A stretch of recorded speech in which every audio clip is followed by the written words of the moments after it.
ॐ अज्ञानतिमिरन्धस्य ज्ञानाञ्जनशलाकया चक्षुरुन्मिलितं येन तस्मै श्रीगुरवे नमः। नित्यानन्द नमस्तुभ्यं प्रेमानन्द प्रदायिने कलकल्मषनाशाय जानवे पतये नमः। श्रीकृष्णाय वयं नमः। हरे कृष्णा। तो आप सब भक्तों का जर्नी ऑफ सेल्फ डिस्कवरी के इस 5वें सत्र में हार्दिक स्वागत है। पिछले 2 सत्रों में हमने बहुत ही महत्वपूर्ण 2 तत्वों पे चर्चा की थी। कौन से 2 तत्व हैं वो?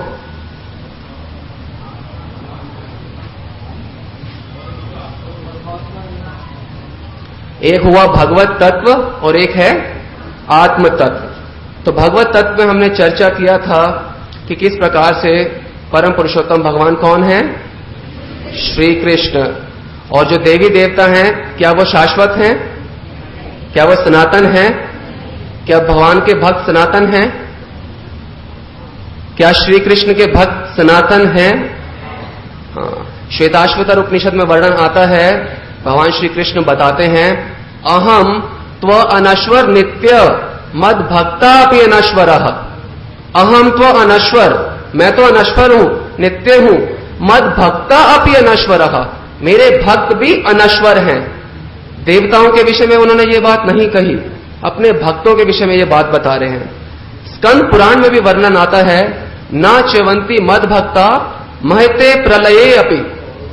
ना च्यवंती, उनका पतन नहीं होता। किनका? मद भक्ता। कब? प्रलये अपि। स्कंद पुराण बता रहे हैं कि प्रलय के समय सबका पतन हो जाता है, सब देवी देवताओं का भी। किनका पतन नहीं होता? मेरे भक्तों का। क्यों नहीं पतन होता? क्योंकि वो इस भौतिक संसार से परे जा चुके हैं। कहां पहुंच जाते हैं सब भक्त? भगवान श्री कृष्ण के धाम में, वैकुंठ धाम में, गोलोक धाम में। और भगवान श्री कृष्ण का ही गान सारे वेद कर रहे हैं, सारे महान संत कर रहे हैं, और वास्तव में सारे धर्मों के गुरु भी यही कर रहे हैं। जीसस क्राइस्ट भी भगवान श्री कृष्ण के शुद्ध भक्त हैं, प्रॉफिट मोहम्मद भी भगवान श्री कृष्ण के शुद्ध भक्त हैं, हनुमान जी भी भगवान श्री कृष्ण के शुद्ध भक्त हैं, शिव जी भी भगवान श्री कृष्ण के ही शुद्ध भक्त हैं। शास्त्रों में वर्णन आता है, ब्रह्म बोले चतुर्मुखे कृष्ण कृष्ण हरे हरे, महादेवो पंचमुखे राम राम हरे हरे। ब्रह्म बोले चतुर्मुखे कृष्ण कृष्ण हरे हरे, महादेवो पंचमुखे राम राम हरे हरे। तो ब्रह्मा जी जो हैं अपने चारों मुख से क्या बोलते हैं? कृष्णा कृष्णा हरे हरे। शिव जी क्या करते हैं? वो भी अपने इष्ट का ध्यान लगाते हैं और हमेशा राम राम हरे हरे इस मंत्र का उच्चारण करते रहते हैं। हनुमान जी हर समय किम पुरुष लोक में भगवान राम का स्मरण करते हैं। तो जितने भी देवी देवता हैं, महान संत हैं, वो केवल एक ही कार्य करते हैं जो किसी भी बुद्धिमान व्यक्ति को शोभा देता है, केवल श्री कृष्ण का नाम। श्री कृष्ण के नाम में सारी शक्तियां हैं। भगवान ने अपने नाम में अपनी सारी शक्तियां डाली हुई हैं। तो हमें भी बिल्कुल भी संदेह नहीं करना चाहिए शास्त्रों में। और कभी कभी संदेह होता है तो भगवान शास्त्रों के द्वारा, शास्त्रों के माध्यम से हमें आश्वासन देने के लिए काफी बातें बताते हैं। उसमें से एक बात हम आपको बताएंगे। गीता में वर्णन आता है, अनन्यश्चिन्तयन्तो माम ये जना पर्युपास्ते तेषाम नित्य अभ्युक्तानाम योगक्षेमम वहाम्यहम्। अनन्यश्चिन्तयन्तो माम, भगवान श्री कृष्ण कहते हैं जो हर समय मेरी भक्ति करता है, अन्य इति अनन्य, हर समय भगवान श्री कृष्ण की जो भक्ति करता है तो उसकी चिंताएं जो है सारी भगवान ले लेते हैं। अनन्यश्चिन्तयन्तो माम ये जना पर्युपासते तेषाम नित्य अभ्युक्तानाम योगक्षेमम वहाम्यहम्। उनकी चिंताएं तो भगवान ले ही लेते हैं, उनके पास जो दुख तकलीफें हैं वो हर लेते हैं, जो उनके पास है उसकी रक्षा भी करते हैं। जो आपके पास है उसकी रक्षा करते हैं, और जो आपके पास नहीं है वो भी आपको देते हैं। किनको देते हैं? कौन से भक्तों को? हां, देवी देवता भी भगवान के भक्त हैं, वो मिश्रित भक्तों में आते हैं। परंतु भगवान श्री कृष्ण क्या कह रहे हैं? मैं अपने अनन्य भक्तों के ऊपर ही कृपा करता हूं। क्या कृपा? जो है उसकी सुरक्षा, और जो नहीं है वो भी दे देता हूं। तो भगवान श्री कृष्ण वेदों में इस प्रकार से अनेक वाक्य इसलिए बोल रहे हैं कि हम संसारी जीवों के मन में भगवत तत्व में किसी प्रकार का संदेह ना रह जाए। एकदम निडर होकर हमें भक्ति करनी चाहिए। सभी संतों का इतिहास होता है कि पहले हम कुछ और करते थे, परंतु जैसे दिव्य ज्ञान की अनुभूति होती है तो हमें अपनी क्रियाओं को बदलना चाहिए। और दूसरा जो तत्व था, पिछले सत्र में चर्चा किया, आत्म तत्व। उसमें बताया गया कि हम सब जीव अलग अलग हैं, हम कभी भी भगवान में लीन नहीं हो जाने वाले। हमारा अस्तित्व था, है और रहेगा। जब हमारी मुक्ति भी होगी तब भी हम भगवान के धाम में जाएंगे, उनके साथ हमारा संबंध होगा, लीन नहीं हो जाएंगे। और जो ब्रह्म ज्योति में भी जाते हैं उनका भी सबका पतन होता है, क्योंकि वहां पे भी वो अनंत की प्राप्ति नहीं कर पाते जिसकी अनंत काल से वासना है। तो आज हम चर्चा करेंगे इस बहुत ही महत्वपूर्ण विषय पे। सब भक्त लोग इस विषय का इंतजार कर रहे होंगे कि why bad things happen to good people. अच्छे लोगों के साथ बुरा क्यों होता है? और कभी कभी हमारे मन में यह भी आता है कि बुरे लोगों के साथ अच्छा क्यों होता है। आप सब भक्तों में से कितने भक्त ये मानते हैं कि अच्छे लोगों के साथ बुरा होता है? अच्छे लोगों के साथ बुरा होता है। ठीक है, यही प्रश्न हम आपसे सत्र के अंत में भी पूछेंगे, फिर आप हमें बताइएगा आपकी क्या अनुभूति है। तो अभी हम एक श्लोक लेंगे भगवत तत्व से। वो ब्रह्म संहिता का श्लोक है। वैदिक स्तुतियां जो हैं ये अति पावन होती हैं, अति शुभ होती हैं। इनके श्रवण से, इनके उच्चारण से हम सबकी शुद्धि होती है। तो आप ये जो ब्रह्म संहिता की स्तुति है जो स्वयं ब्रह्मा जी ने की है, हमारे साथ बोलिएगा और अपने आप को शुद्ध कीजिएगा। ईश्वरः परमा कृष्ण सच्चिदानंद विग्रह अनादिर आदिर गोविंद सर्व कारण कारणम। ब्रह्म संहिता का ये श्लोक है। इसमें ब्रह्मा जी श्री कृष्ण के बारे में ये कह रहे हैं कि परम ईश्वर हैं श्री कृष्ण। ईश्वरः परम कृष्ण, ये ब्रह्म संहिता का श्लोक है। और श्वेताश्वतर उपनिषद में भी बताया गया है, तम ईश्वराणाम परमं महेश्वरम तम दैवतानां परमं च दैवतम। कि समस्त ईश्वरों में महेश्वर कौन है? भगवान श्री कृष्ण। सभी देवताओं में परम कौन है? तम देवतानाम परमं च दैवतम।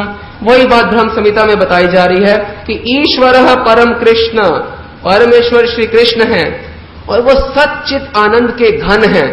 भगवान की कभी मृत्यु नहीं होती, वह सदा आनंद में रहते हैं और ज्ञान से परिपूर्ण हैं। उनका कोई आदि नहीं है और वो सबके आदि हैं। उनका कोई आदि नहीं है, इसलिए उनका अंत भी नहीं है। और समस्त कारणों के वो एकमात्र कारण हैं। ये ब्रह्म संहिता में बताया जा रहा है। और जीव कोटि के लिए हम एक श्लोक लेंगे। भगवत गीता का बहुत प्रसिद्ध श्लोक है, ममेवांशो जीवलोके जीवभूत सनातनः मनःषष्ठानि इंद्रियाणि प्रकृतिसानि कर्षति। इसमें भगवान श्री कृष्ण बता रहे हैं जो सब जीव हैं वो मेरे शाश्वत अंश हैं। मम एव अंशो, मेरे ही, ये मतलब ही। हम ऐसा नहीं कि किसी और देवता के भी अंश हैं, नहीं, हम सब देवता, सब श्री कृष्ण के ही अंश हैं, श्री कृष्ण के ही अंश थे और श्री कृष्ण के ही अंश रहेंगे। इस सत्य को हमें स्वीकार करेंगे तो हमारा जीवन परिवर्तन हो जाएगा, हमारे आनंद की सीमा नहीं रहेगी। Just by the knowledge of the soul a living entity becomes happy, just by the mere knowledge. तो ये जीव कोटि का श्लोक था। अब प्रश्न ये उठता है कि बहुत ही असमंजस दिख रहा है। भगवान सच्चित आनंद है, उनका नाश नहीं होता, हमेशा आनंद में रहते हैं, परंतु अगर हम अपने आप को देखें तो हम तो मरते रहते हैं और हम तो दुखी भी कितना रहते हैं, और हमें यह भी नहीं पता कि हमारे पीठ के पीछे क्या कोई चींटी चल रही है या कोई कीड़ा चल रहा है। हमारे अज्ञानता की तो क्या कहना। तो ना हमारे पास ज्ञान परिपूर्ण है, ना आनंद है, ना हम शाश्वत है एक तरीके से देखा जाए, और है श्री कृष्ण के अंश, और वो परिपूर्ण है। जिस प्रकार से समुद्र की एक बूंद को लिया जाए तो बूंद में वो सारे के सारे गुण होने चाहिए जो कि समुद्र में है। अगर समुद्र नमकीन है तो बूंद को नमकीन होना चाहिए। हम भगवान के अंश हैं तो हमें भी हमेशा आनंद में होना चाहिए, पूर्ण ज्ञान में स्थित होना चाहिए, शाश्वत रहना चाहिए, है कि नहीं। परंतु यही विषय जो है, आप ये तो आप साफ मानते हैं ये हमारे साथ नहीं हो रहा, ये भी आप मानते हैं कि भगवान ने शास्त्र में सही बात बोली है कि हम उनके अंश हैं। तो ऐसा जो दिखने में विरोधाभास लग रहा है, ये जो इतना सूक्ष्म विषय है, आज इसको हम विस्तार पूर्वक चर्चा करेंगे। वास्तव में विस्तार पूर्वक तो एक अक्षर पे ही चर्चा हो सकती है, पर हम कोशिश करेंगे इस विषय में ज्यादा से ज्यादा बताने का। हमारे गुरुदेव के पास एक व्यक्ति आए, बहुत बड़े इंडस्ट्रियलिस्ट हैं, उनकी एम्पायर है 80,000 करोड़ रुपए की, और गुरुदेव के पास आके उन्होंने बोला कि हे गुरुदेव, इस संसार का सब कुछ है मेरे पास, सब कुछ, परंतु मेरे अपने जीवन में, मेरे पारिवारिक जीवन में शांति नहीं है, आनंद बिल्कुल नहीं है। 80,000 करोड़ रुपए कमाने के बाद उन्हें यह बात समझ आई, और हम जो छोटा मोटा कुछ कमाने की कोशिश कर रहे हैं, हमारे को ये अब समझ आ जानी चाहिए। बुद्धिमान व्यक्ति जो है भूतकाल में देखता है लोगों को कि क्या होता है ये सब करने के बाद। अगर हम धन के पीछे लगे हैं तो क्या इससे शांति प्राप्त हुई है उन लोगों को जिनके पास धन है। अमेरिका में जाइए आप, नींद की गोली खाए बगैर 70% से ज्यादा लोग सोते नहीं हैं। आपको पता है आजकल अमेरिका में प्रोफेशन सबसे ज्यादा क्या चल रहा है? Sleeping doctors.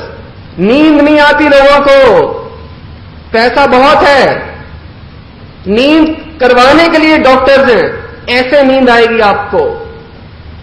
तो हम सच्चिदानंद भगवान के अंश हैं, परंतु हम देख रहे हैं कि हम लोग अत्यंत दुखी हैं, अज्ञानी हैं, और दिन रात मरते रह रहे हैं, पर हर समय हम मर रहे हैं।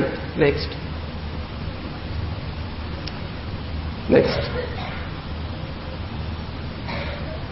कई बार हम देखते हैं कि कोई व्यक्ति पैदा होने वाला होता है बच्चा, तो उसके पैदा होने के लिए उनके नाना नानी दादा दादी इंतजार कर रहे होते हैं कि कब ये पैदा होगा। खिलौने लेके आ जाते हैं, ये भी नहीं पता लड़का होगा या लड़की, कपड़े लेके आ जाते हैं और तैयारियां शुरू हो जाती हैं।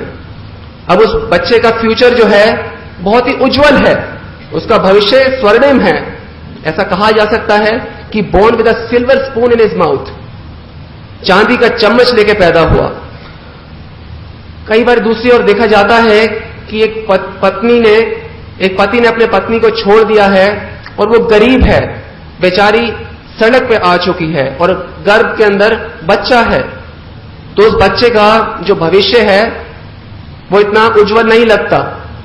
और कई बार देखा जाता है कि ये जब चीज हम देखते हैं तो हमारे मन में प्रश्न उठता है कि ऐसा क्यों है। कई बार शादी होती है, विवाह होता है, तो कन्या जब घर में जाती है तो वो सभ्य कन्या की भांति सब कुछ सही करती है, पति की सेवा, सास ससुर की सेवा, देवर इत्यादि की सेवा। परंतु होता क्या है, पति भी मारता है, सास ससुर भी गाली देते हैं और सब लोग दुखी करते हैं। जबकि उस कन्या का अपने आप में कोई दोष नहीं है, वो तो सब कार्य सही कर रही है। तो फिर ये हम सोचते हैं, तो फिर हमारे मन में प्रश्न आता है कि अच्छे लोगों के साथ। एक बार एक घटना है, एक पति पत्नी जा रहे थे स्कूटर में, मान लीजिए 25 तारीख को करवा चौथ का त्योहार है, तो 24 की शाम की बात है। तो 24 को मार्केट के पास स्कूटर रोका और पत्नी ने बोला मैं सामान खरीद के लाती हूं। सामान खरीदने गई पूजा का, और वापिस आके देखती है तो एक बस पति को कुचल के चली गई है। सबके मन में फिर से प्रश्न आता है कि अच्छे लोगों के साथ इस प्रकार से क्यों होता है। और स्लाइड्स में देख सकते हैं आप इस प्रकार की काफी चीजें।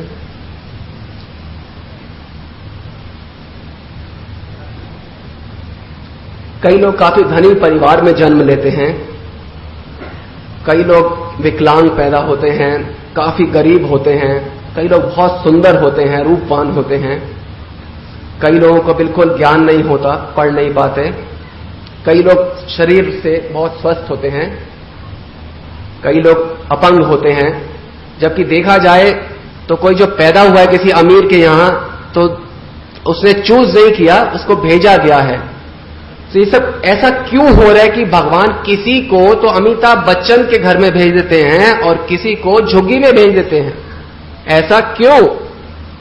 क्या ये भगवान पार्शियल हैं, पक्षपात कर रहे हैं भगवान? मन में प्रश्न उठता है फिर भी कि अच्छे लोगों के साथ बुरा क्यों होता है। और ये जो प्रश्न है, इसका उत्तर अनेकों अनेक दार्शनिक, फिलॉसफर्स, साइंटिस्ट, संत, अनेकों अनेक लोग अनंत काल से प्रयास कर रहे हैं, परंतु किसी को भी इसका सही उत्तर प्राप्त नहीं हो पा रहा। और जब तक जीवन में इस प्रश्न का सही उत्तर नहीं मिलेगा, जीवन में शांति तो नहीं हो सकती। तो जब जीवन में, निजी जीवन में किसी के कुछ काफी दुख आ जाए, परिवार में समस्या हो या फैक्ट्री में नुकसान हो जाए या किसी करीबी जन की मृत्यु हो जाए, तो यह प्रश्न और भी ज्यादा सर पे हावी हो जाता है और इसका उत्तर प्राप्त नहीं हो पाता। और इससे कई बार क्या होता है कि व्यक्ति नास्तिक भी बन जाता है। परंतु मान लीजिए अगर आप नास्तिक भी बन गए, तो क्या आपको इस प्रश्न का उत्तर मिला? प्रश्न तो फिर भी सर पे खड़ा होके नाच नाच के बोल रहा है कि अच्छे लोगों के साथ बुरा क्यों होता है। This is a $1 million question, $1 million question. अच्छे लोगों के साथ बुरा क्यों होता है? आप देख सकते हैं कितना खून खराबा, सुनामी इत्यादि बोस्निया में। तो क्या भगवान निर्दयी है? क्या ऐसा क्यों कर रहे हैं? क्या भगवान को पता नहीं है इन सब विषयों के बारे में? एक बार एक क्रिश्चियन पदारी हैं, क्रिश्चियन प्रीस्ट, उनका नाम है कुशनर। वो अपने 1 साल के बच्चे को झूलने में लेके जा रहे थे और पास में गैंग वॉर हो गया और कुछ बदमाशों ने गोली चलाया और एक गोली उनके बच्चे को लगा और उनकी बच्चे की तत्काल मृत्यु हो गई, 1 साल के बच्चे की। तो कुशनर ने सोचा मैं तो भगवान का सेवा में लगा हुआ हूं, तो आखिर मेरे साथ ऐसा क्यों हुआ? अच्छा, अगर मैंने कोई गलती की भी हो तो मेरे साथ होना चाहिए था। इस नादान बच्चे ने ऐसा क्या कर दिया? इसने तो अभी तक किसी को देखा भी नहीं ढंग से, इसको गोली क्यों लग गई? तो ये पदारी जो थे ये काफी दुखी हो गए और ये फिर बाइबल के अंदर गए और पढ़ा। बाइबल में विशेष रूप से भगवान के विषय में 3 चीजें बताई गई हैं। भगवान जो हैं ऑल लवेबल हैं, सबको प्रेम करते हैं, ऑल नॉलेजेबल हैं और ऑल पावरफुल हैं। सबको प्रेम करते हैं, पूर्ण ज्ञान है उनमें और हर प्रकार की शक्ति भगवान में है। ये 3 बातें सब शास्त्रों में पाई जाती हैं। पर उन्होंने सोचा कि हो ना हो इन तीनों में से एक ना एक बात तो गलत है ही है। अगर उनके पास सारी शक्तियां होती तो मेरे बच्चे को ना बचा लेते, वो शक्तियां होती तो बचाते मेरे बच्चे को। पर भगवान के पास सारी शक्तियां भी हैं। फिर उन्होंने सोचा हो सकता है उन्हें ज्ञान ना हो कि ऐसा होने वाला है, पर यह बात भी सही नहीं है, भगवान को तो पूर्ण ज्ञान है। फिर उन्होंने सोचा कि शायद भगवान हमसे प्रेम नहीं करते, इसलिए नहीं बचाया हमारे को। पर यह बात भी सही नहीं है। हम अपने आप से इतना प्रेम नहीं करते जितना प्रेम भगवान हमसे करते हैं। आप देखते हैं मां अपने बच्चे से ज्यादा प्रेम करती है, बच्चा अपने आप से क्या प्रेम करता है? बच्चा तो अपने आप को नुकसान पहुंचाने की कोशिश करता है, पर मां जो है हमेशा बच्चे का ख्याल रखती है।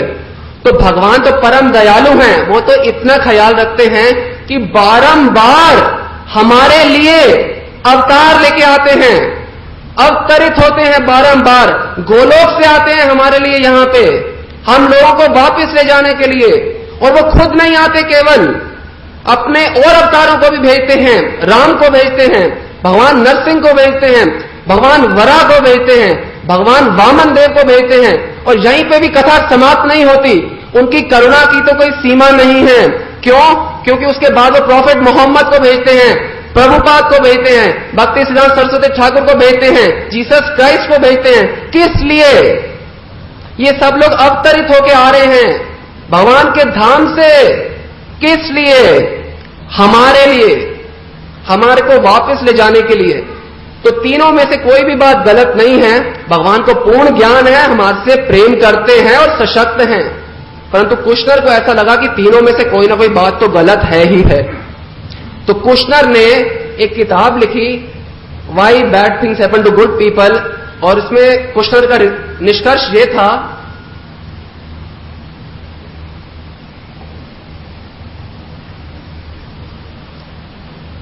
कि भगवान सशक्त हैं, परंतु एक ऐसी शक्ति है, पावर ऑफ सैटन, शैतान की शक्ति। जब शैतान कुछ करना चाहे, पावर ऑफ सैटन, तो भगवान भी कुछ नहीं कर सकते। ये इस किताब का निचोड़ था। आप में से कितने लोगों को लगता है ये निचोड़ ठीक है? ये इनका निचोड़ था। खैर, हमें इन विषयों को सोचने की आवश्यकता नहीं है, क्योंकि भारत में पैदा होने के बाद कम से कम ये सब चीजें तो हमारे को परेशान नहीं करती। इनका उत्तर केवल एक ही स्थान पर प्राप्त होता है, वेदों के अंदर, शास्त्रों में। और शास्त्रों में प्रमुख रूप से 5 विषयों का वर्णन दिया गया है। कौन से 5 विषय हैं वो? ईश्वर, जीव, प्रकृति, काल व कर्म। ईश्वर और जीव, इन तत्वों पे हमने पहले चर्चा की है। आज हम चर्चा करेंगे प्रकृति, काल व कर्म के ऊपर। अगर हमें ये 5 विषय समझ आ गए तो हमें इस प्रश्न का उत्तर मिल जाएगा। और अगर हमें इसका उत्तर, ये 5 विषय समझ नहीं आए, तो चाहे आप बृहस्पति की बुद्धि के साथ क्यों ना इसका उत्तर प्राप्त करने की कोशिश करो, बृहस्पति देवताओं के गुरु हैं, चाहे आपकी बृहस्पति की बुद्धि क्यों ना हो, तब भी उसको 1000 से गुना क्यों ना कर दो, तब भी आपको इस प्रश्न का उत्तर कभी प्राप्त नहीं हो पाएगा। ना ईश तर्केण मतिर केन उपनिषद, कि भगवान तक तर्क से नहीं पहुंचा जा सकता। ना तत्र चक्षुर गच्छति, ना वाग गच्छति, ना मनः, वहां ना शब्द जाते हैं, ना मन जाता है, ना वाणी जाती है। भक्ति से समझ सकते हैं। भगवान के जो शास्त्रों में जो बताया गया है, विनम्रता पूर्वक अगर उसका हम अध्ययन करेंगे, श्रवण करेंगे, तो हमारे को इस प्रश्न का उत्तर प्राप्त हो जाएगा। तो हम अभी चर्चा करेंगे प्रकृति, काल व कर्म के ऊपर। उससे पहले हम ये बताना चाहेंगे, ये जो भौतिक संसार हम देखते हैं, भौतिक संसार किसको मानते हैं हम? कौन बताएंगे? हाँ जी, can you elaborate further? What is material world? भौतिक संसार क्या है? Please raise your hand before speaking, please. Yes, material world क्या है? हमने कल बताया था, एक हमने खोल बना के बताया था ब्रह्मांड, उसके अंदर 14 लोक है। केवल अर्थ नहीं है मटेरियल वर्ल्ड, ये तो एक छोटा सा लोक है। पूरे ब्रह्मांड के अंदर तो एक छोटा सा लोक है पृथ्वी। 14 लोक हैं। हमने कल बताया था, परसों, सत्यलोक, ब्रह्मलोक, तपलोक, जनलोक, मेहरलोक, अटल, विटल, सुतल, तलातल, रसतल, महातल, पाताल इत्यादि। तो ये 14 लोक मिला के ये प्रमुख लोक हैं। इनको मिला के एक ब्रह्मांड बनता है। सिर्फ एक ब्रह्मांड, भौतिक संसार नहीं, ऐसे अनेक ब्रह्मांड हैं, बहुत सारे ब्रह्मांड हैं, अनलिमिटेड यूनिवर्सेस। और इस सबको जब इकट्ठा कर दो तो टोटल क्रिएशन का 1/4 हिस्सा बनता है। Only 25% of the creation. करोड़ों शिव हैं, करोड़ों ब्रह्मा, करोड़ों इंद्र, क्योंकि करोड़ों ब्रह्मांड हैं। और कृष्ण कितने हैं? एकला। तो ये सारे ब्रह्मांड जो हैं, इनको एक तरफ रख लो तो ये 25% बनता है क्रिएशन का। और इस ब्रह्मांड को क्या सर्टिफाई किया गया है भगवान द्वारा? ये जो है दुखों का घर है, दुखालयम। हिमालय क्या होता है? जहां पे बर्फ ही बर्फ हो। पुस्तकालय क्या होता है? जहां पे पुस्तकें ही पुस्तकें हो। तो दुखालय क्या होता है? जहां पे दुख ही दुख हो। ये दुखालय है। जिसने ये संसार बनाया है वो व्यक्ति हमें बता रहा है, परंतु हम बुद्धू हैं, हमें समझ नहीं आता। हम इस संसार में सुख की कल्पना कर रहे हैं। हमें लगता है इतना भी क्या दुख है, हमें अभी दुख नहीं लग रहा। चिंता मत कीजिए, आप ये सिर्फ जानिए कि आप हैं कहां पे। आप इस संसार में हैं, बाएं आपके खड़े हुए हैं बीमारियां, दाएं में आपके खड़े हुए हैं बुढ़ापा, और आपके सर के ऊपर नाच रही है मृत्यु। कभी भी कोई अटैक कर सकता है। मृत्यु, बुढ़ापा, बीमारी, खड़े खड़े पैरालिसिस हो जाता है। हम एक व्यक्ति को जानते हैं, पेट्रोल पंप पे पेट्रोल डलवा रहे थे और पेट्रोल डाला तो जब कीमत मांगनी चाहिए पेट्रोल पंप वाले ने, तो कीमत देने के लिए जिंदा नहीं रहे थे। वो पेट्रोल पंप पे मृत्यु उनको छीन के ले गई, उनको उनके शरीर से। तो हम सोच रहे दुख नहीं है, दुख के महासागर में बैठे हैं हम, और हमको इसमें भी सुख की हम कल्पना कर रहे हैं। जिस दिन हमें यह समझ आ जाएगा कि ये संसार दुखालय है, भगवान की बात में विश्वास हो जाए सिर्फ कि भगवान हमारे हितैषी हैं, हमें सत्य का बोध करा रहे हैं। भगवान कह रहे हैं ये दुखों का घर है, और भगवान का जो धाम है उसे क्या कहा जाता है? वैकुंठा। कुंठा मतलब दुख, वैकुंठा मतलब जहां पे कोई दुख नहीं है, किसी प्रकार का कोई दुख नहीं है। जैसे यहां पे सुख नहीं है किसी प्रकार का, उसी प्रकार का वैसे वहां पे किसी प्रकार का कोई दुख नहीं है। वहां सदैव हम भगवान के साथ रहेंगे अगर हम वापस चले जाएंगे। तो प्रश्न ये उठता है कि भगवान ने हमें वैकुंठ में क्यों नहीं रखा, यहां क्यों भेज दिया? प्रश्न जायज है।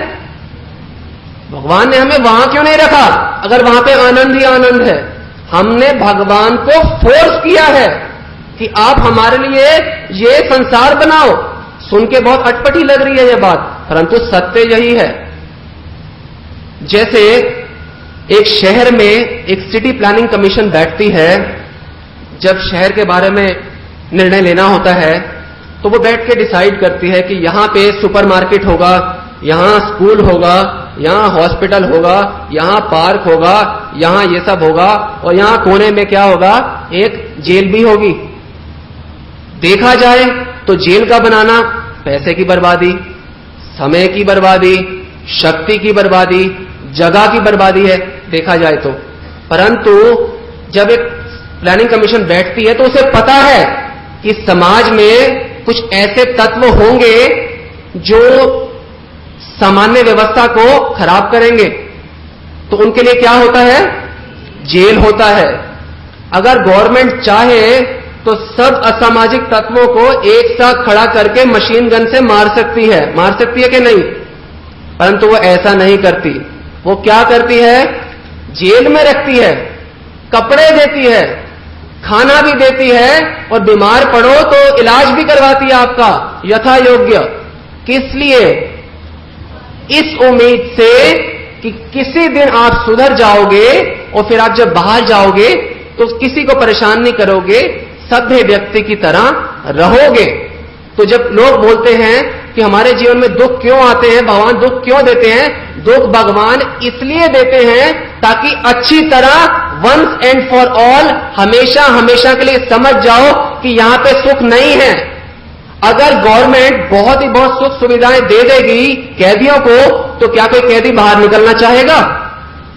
बताइए। उसी प्रकार से यहां पे अगर हमारे को सुख ही सुख प्राप्त हो गए तो हम में से कौन व्यक्ति बाहर निकलना चाहेगा? अभी इतने दुख प्राप्त हो रहे हैं तब भी हमारी निकलने की बिल्कुल इच्छा नहीं है इस दुख रूपी संसार से। तो अगर आपके पास सुख ही सुख होते तो आप सपने में भी कल्पना नहीं करते बाहर निकलने की इस संसार से।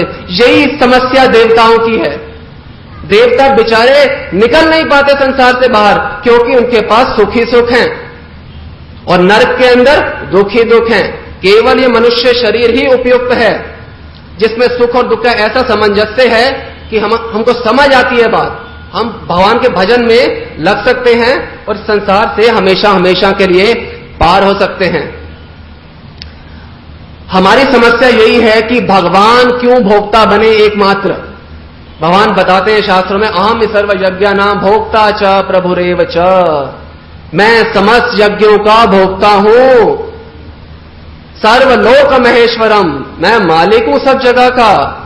और यही हमारा डिजीज है, हम चाहते हैं वो क्यों भोगे, हम क्यों ना भोगे।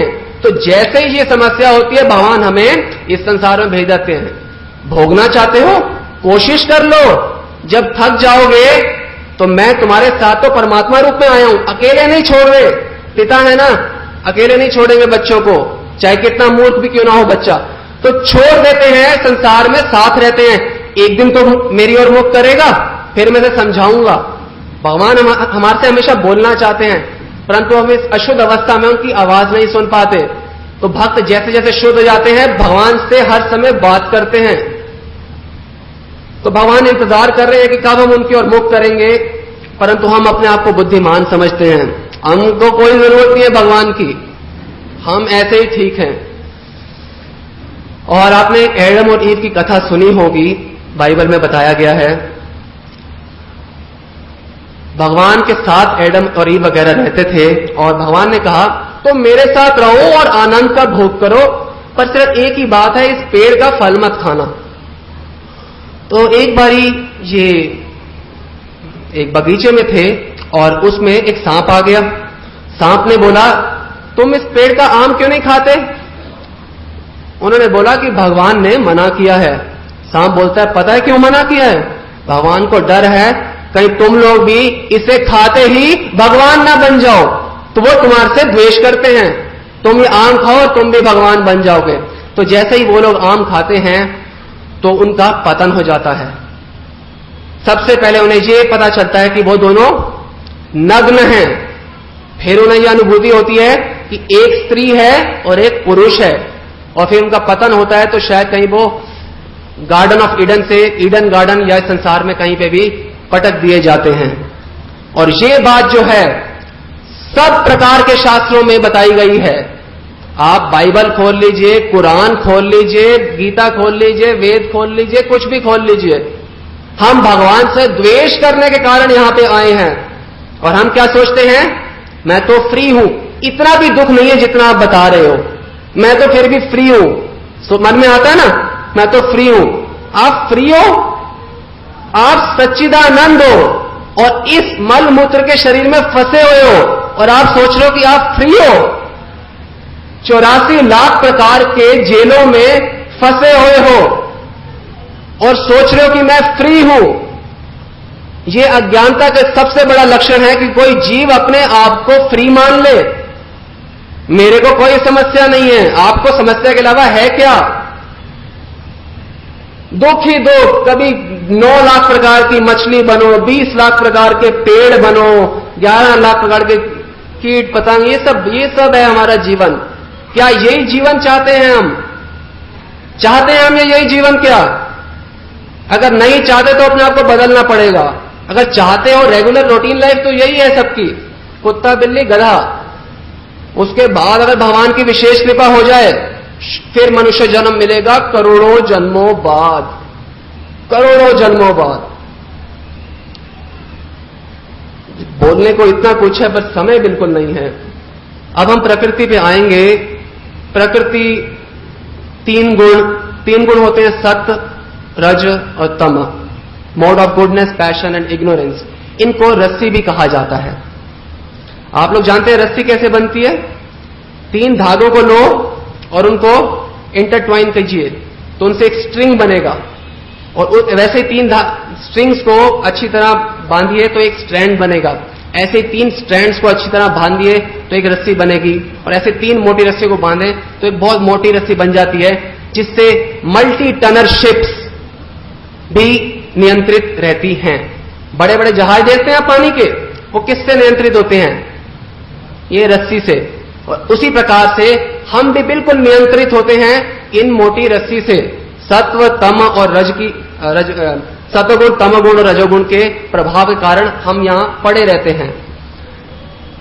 बहुत ही सरल शब्दों में बताएंगे, सत्वगुण मतलब कि बड़ा सादा जीवन हो, सरल सी कोई नौकरी हो या कोई डॉक्टर इत्यादि हो और थोड़ा बहुत पूजा पाठ वगैरह करता हो और ज्यादा लालच ना हो, परिवार में मैं भी खुश रहूं, ये भी खुश रहे, ज्यादा से ज्यादा ज्ञान रहता है ऐसे व्यक्तियों में, कुछ ना कुछ पूजा पाठ में लगे रहते हैं।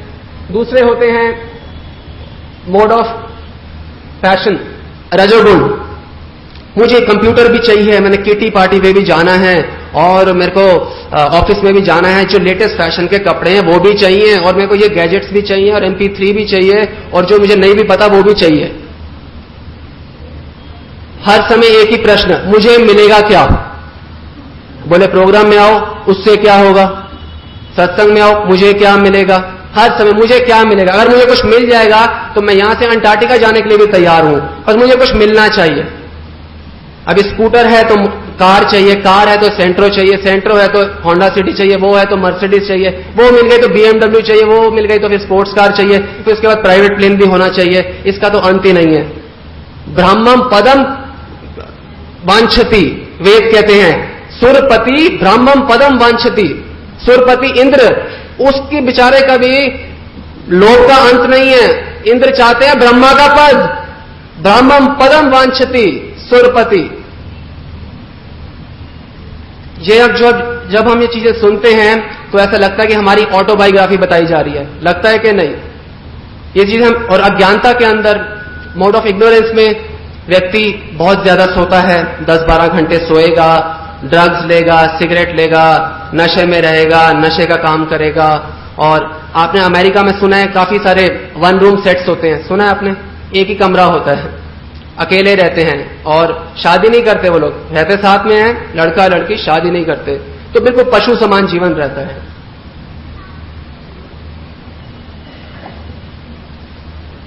एक बहुत ही प्रसिद्ध 3 भाई हैं, उस उदाहरण से आप इन तीनों गुणों को बेहतर समझ सकते हैं। तीनों भाई हैं विभीषण, कुंभकर्ण व रावण। जो विभीषण हैं वैसे तो विशुद्ध सत्व में हैं, पर आप समझ लीजिए सत्व के धरातल पे कि वो भगवान का भजन में लगे रहते हैं और जो भी कोई गलत कार्य नहीं करते, और जो कोई गलत कार्य करता है उसे समझाते भी हैं कि भाई आप ऐसा मत करो। और दूसरी ओर रजोगुण के आचार्य रावण जी, रावण का क्या है कि वो क्या चाहता है? लोभ का अंत नहीं है। वो क्या चाहता है? माता सीता को चाहता है। देखिए जीव की इच्छाएं कहां तक जा सकती हैं। माता सीता को चाहता है। विभीषण ने समझाया, भाई ऐसा मत करो, तुम्हारी पत्नी मंदोदरी तो इतनी सुंदर है, ऐसा मत करो। परंतु रजोगुण का एक ही बात प्रतीक होता है कि I want what I want when I want. मुझे जो चीज चाहिए जब चाहिए मुझे प्राप्त होनी चाहिए, और इस चीज के अगर के अंदर कोई मेरा सहयोग करता है तो वो मेरा दोस्त है, और जो मेरा सहयोग नहीं करता वो मेरा दुश्मन है, चाहे मेरा भाई क्यों ना हो या मेरी मां क्यों ना हो। मेरी इच्छा पूर्ति में हां में हां मिलाओ, बस ये मेरा जीवन का उद्देश्य है। और कुंभकर्ण अज्ञानता के प्रतिबिंब, ये सोते रहते हैं और उनकी बस सोने के बाद एक ही इच्छा होती है, क्या? खाना। और आजकल और खाने में ये देखते नहीं है क्या आ रहा है, जो आ गया खा लो। जैसे आजकल भी पशु जीवन चल रहा है शहरों में, मैकडोनल्ड्स, नेरुलास इत्यादि, बिल्कुल पशु जीवन, कुछ नहीं देखना क्या है, बस खा लो। जस्ट डू इट की फिलॉसफी चल रही है। आगे चल के पता चलेगा कि इससे होगा क्या। हम सब ये बातें आपको इसलिए बता रहे हैं कि हम सब लोग तीनों गुणों में से किसी न किसी एक गुण में प्राथमिक रूप से स्थित हैं। मेजर पार्ट हमारे अंदर किसी ना किसी गुण का है।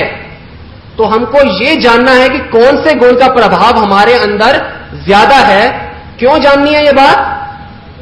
ये इसलिए जाननी है, भगवान गीता में बता रहे हैं, निस्त्रय गुणियो भाव अर्जुना, कि देखो अर्जुन, तुम मेरे धाम को अगर आना चाहते हो तो तीनों गुणों को तुमने पार करना है। तीनों गुणों को पार कैसे कर पाएंगे हम? कि कौन सा गुण भगवान के सबसे करीब है? सत्व गुण। तो हम जिस भी गुण में स्थित हैं, हमें कोशिश करनी चाहिए कि हम धीरे धीरे सत्व में आए। और जब हम सत्व में आएंगे तो ये जो तत्व हैं, भगवत तत्व, ये समझना हमारे लिए काफी आसान हो जाएगा। अगर हम ये बातें नहीं समझेंगे, हमें ये समझ नहीं आएगा हम कहां पे स्थित हैं, तो हमारा बिल्कुल बेबस जानवर की तरह हाल होगा। जैसे जानवर को कुछ नहीं पता, वो सिर्फ घूम रहा है। जैसे सिगरेट पीने के ऊपर लिखा होता है सिगरेट पीना सेहत के लिए हानिकारक है, पर फिर भी लोग पीते हैं। बिल्कुल बेबस जानवर की तरह हमारा जीवन रहेगा। तो हमें जानना है हम कहां पे हैं और कहां जाना है। जैसे आप देखते हैं स्विमिंग के अंदर, ओलंपिक्स वगैरह में स्विमर जो है कूद मारते हैं, वो डाइविंग बोर्ड जो है सत्व गुण है, इसके ऊपर से आप जाएंगे इसको पार करके। तो हमें अच्छी तरह जानना है हम कहां पे स्थित हैं ताकि हम आगे बढ़ सकें। अब हम आएंगे काल के ऊपर।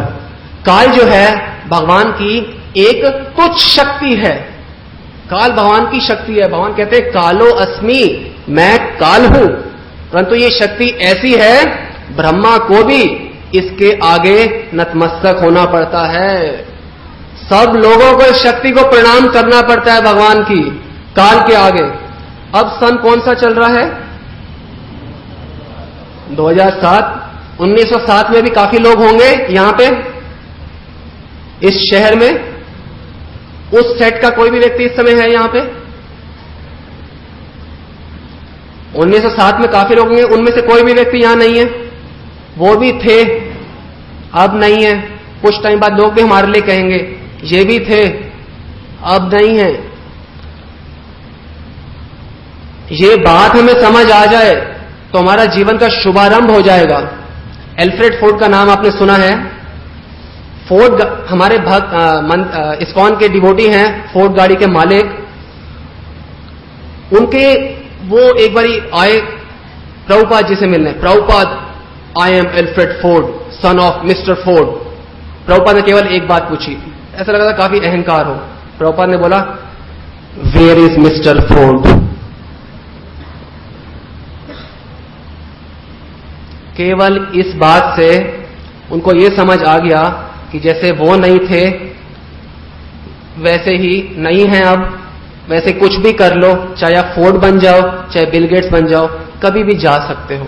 तो जैसे उन्हें यह बात समझ आई, जीवन परिवर्तन हो गया उनका। हम देखते हैं हम कैसे 25 साल के हुए हैं लड़के, कोई कैसे 40 साल के हो गए। पता चला ये कैसे हो रहा है? ये काल की गति से हो रहा है। परंतु काल की गति बड़ी सूक्ष्म है, अव्यक्त रूप से चलती है, ये दिखती नहीं है। चारों युग कैसे परिवर्तित हो रहे हैं? काल के प्रभाव के कारण। सतयुग, त्रेता, द्वापर चला गया, हम कलयुग के अंदर हैं। पहले भी हम थे, तब भी हमें ये सब चीजें समझ नहीं आई थी। और अब अगर कलयुग का ये गोल्डन पीरियड चल रहा है, गौरांग महाप्रभु का आंदोलन चल रहा है, इसमें करुणा बरस रही है। पकड़ लीजिए इस बारी भगवान के चरण कमलों को, मत जाने दीजिए हाथों से। आप देखते हैं कि जीवन का क्या रहता है, जन्म होता है, फिर थोड़े बड़े होते हैं, फिर अपने आप को किस तरह पालन करते हैं, फिर बच्चे पैदा करते हैं, बूढ़े होते हैं, मर जाते हैं। यही सबकी कहानी है। क्या इसीलिए हम काम कर रहे हैं? मरने के लिए केवल? हमारे को तो आदत पड़ गई है गर्भों में जाने की, एक लत सी लग गई है कि नए नए गर्भों में जाएंगे हर थोड़े दिनों बाद। कभी बड़े बड़े कान वाले के गर्भ में जाएंगे, कभी कीड़ी के घर में, कभी बकरे के गर्भ में। यही हो रहा है हम सबके साथ। अगासुर, बकासुर इत्यादि ये लोग भगवान श्री कृष्ण को मारना चाहते थे। ये लोग भगवान कृष्ण को क्या मारेंगे? भगवान की तुच्छ सी शक्ति काल को भी नहीं जीत सकते ये लोग। और हम लोग अब यही रहता है कि हम भगवान के आज्ञा को पार कर सकते हैं। कहां है अब नेपोलियन? कहां पे है अलेक्जेंडर द ग्रेट? कहां गए अंबानी? कहां है सब? थोड़ी देर बाद हमारे बारे में भी बोलेंगे लोग, कहां है मिस्टर अरोड़ा, कहां है मिस्टर शर्मा? उसके बाद पता चले कि अपने ही घर के अंदर बिल्ली बने हुए हैं, या चूहा बने हुए हैं, या चींटी बने हुए हैं। कोई हैरानगी नहीं होगी उसके बाद। जो देवता हैं, क्या उनके ऊपर काल का प्रभाव पड़ता है? हाँ, देवता के ऊपर कालों का प्रभाव पड़ता है। देवता हमें जो वर देते हैं उसका तो क्या कहना। अगर देवता आपके घर आके आपके साथ रह भी जाएं हमेशा हमेशा के लिए, तब भी आपका कोई लाभ नहीं कर सकते कोई भी देवता।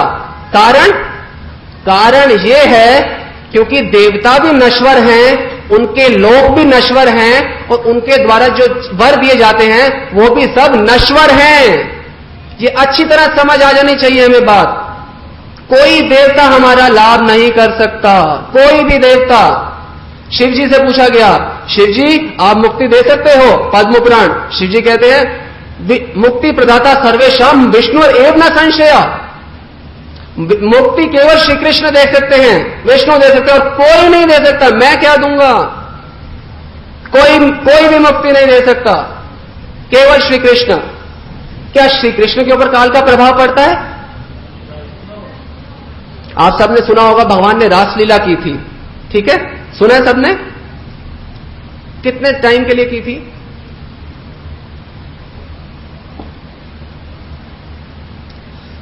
जब हम शास्त्रों की कोई बात पढ़ते हैं तो उसमें हमें अंदर तक जाना चाहिए, अंतरंग रूप से जाना चाहिए कि है क्या सत्य।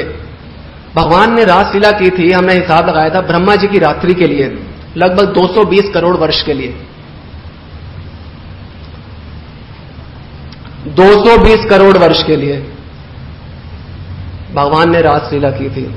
हम रासलीला करना चाहते हैं, 22 दिन कौन डांस कर सकता है लगातार? कोई भी नहीं। भगवान ने जब 220 करोड़ साल के लिए रासलीला की तो उन्होंने ब्रेक नहीं लिया, सोए नहीं थे, खाने पीने के ऐसे कोई ब्रेक्स नहीं ले रहे थे। हम जिंदा रह सकते हैं अगर हम कुछ खाएंगे पिएंगे? नहीं।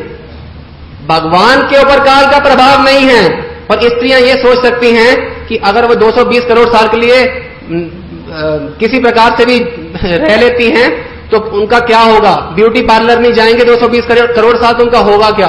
देखने में भी कितना कठिनाई होगी, स्वयं को देखने में भी। क्या गोपियां पार्लर जा रही थी बीच में? बिल्कुल नहीं। भगवान पे या भगवान के परिकरों पे किसी प्रकार का काल का कोई प्रभाव नहीं पड़ता।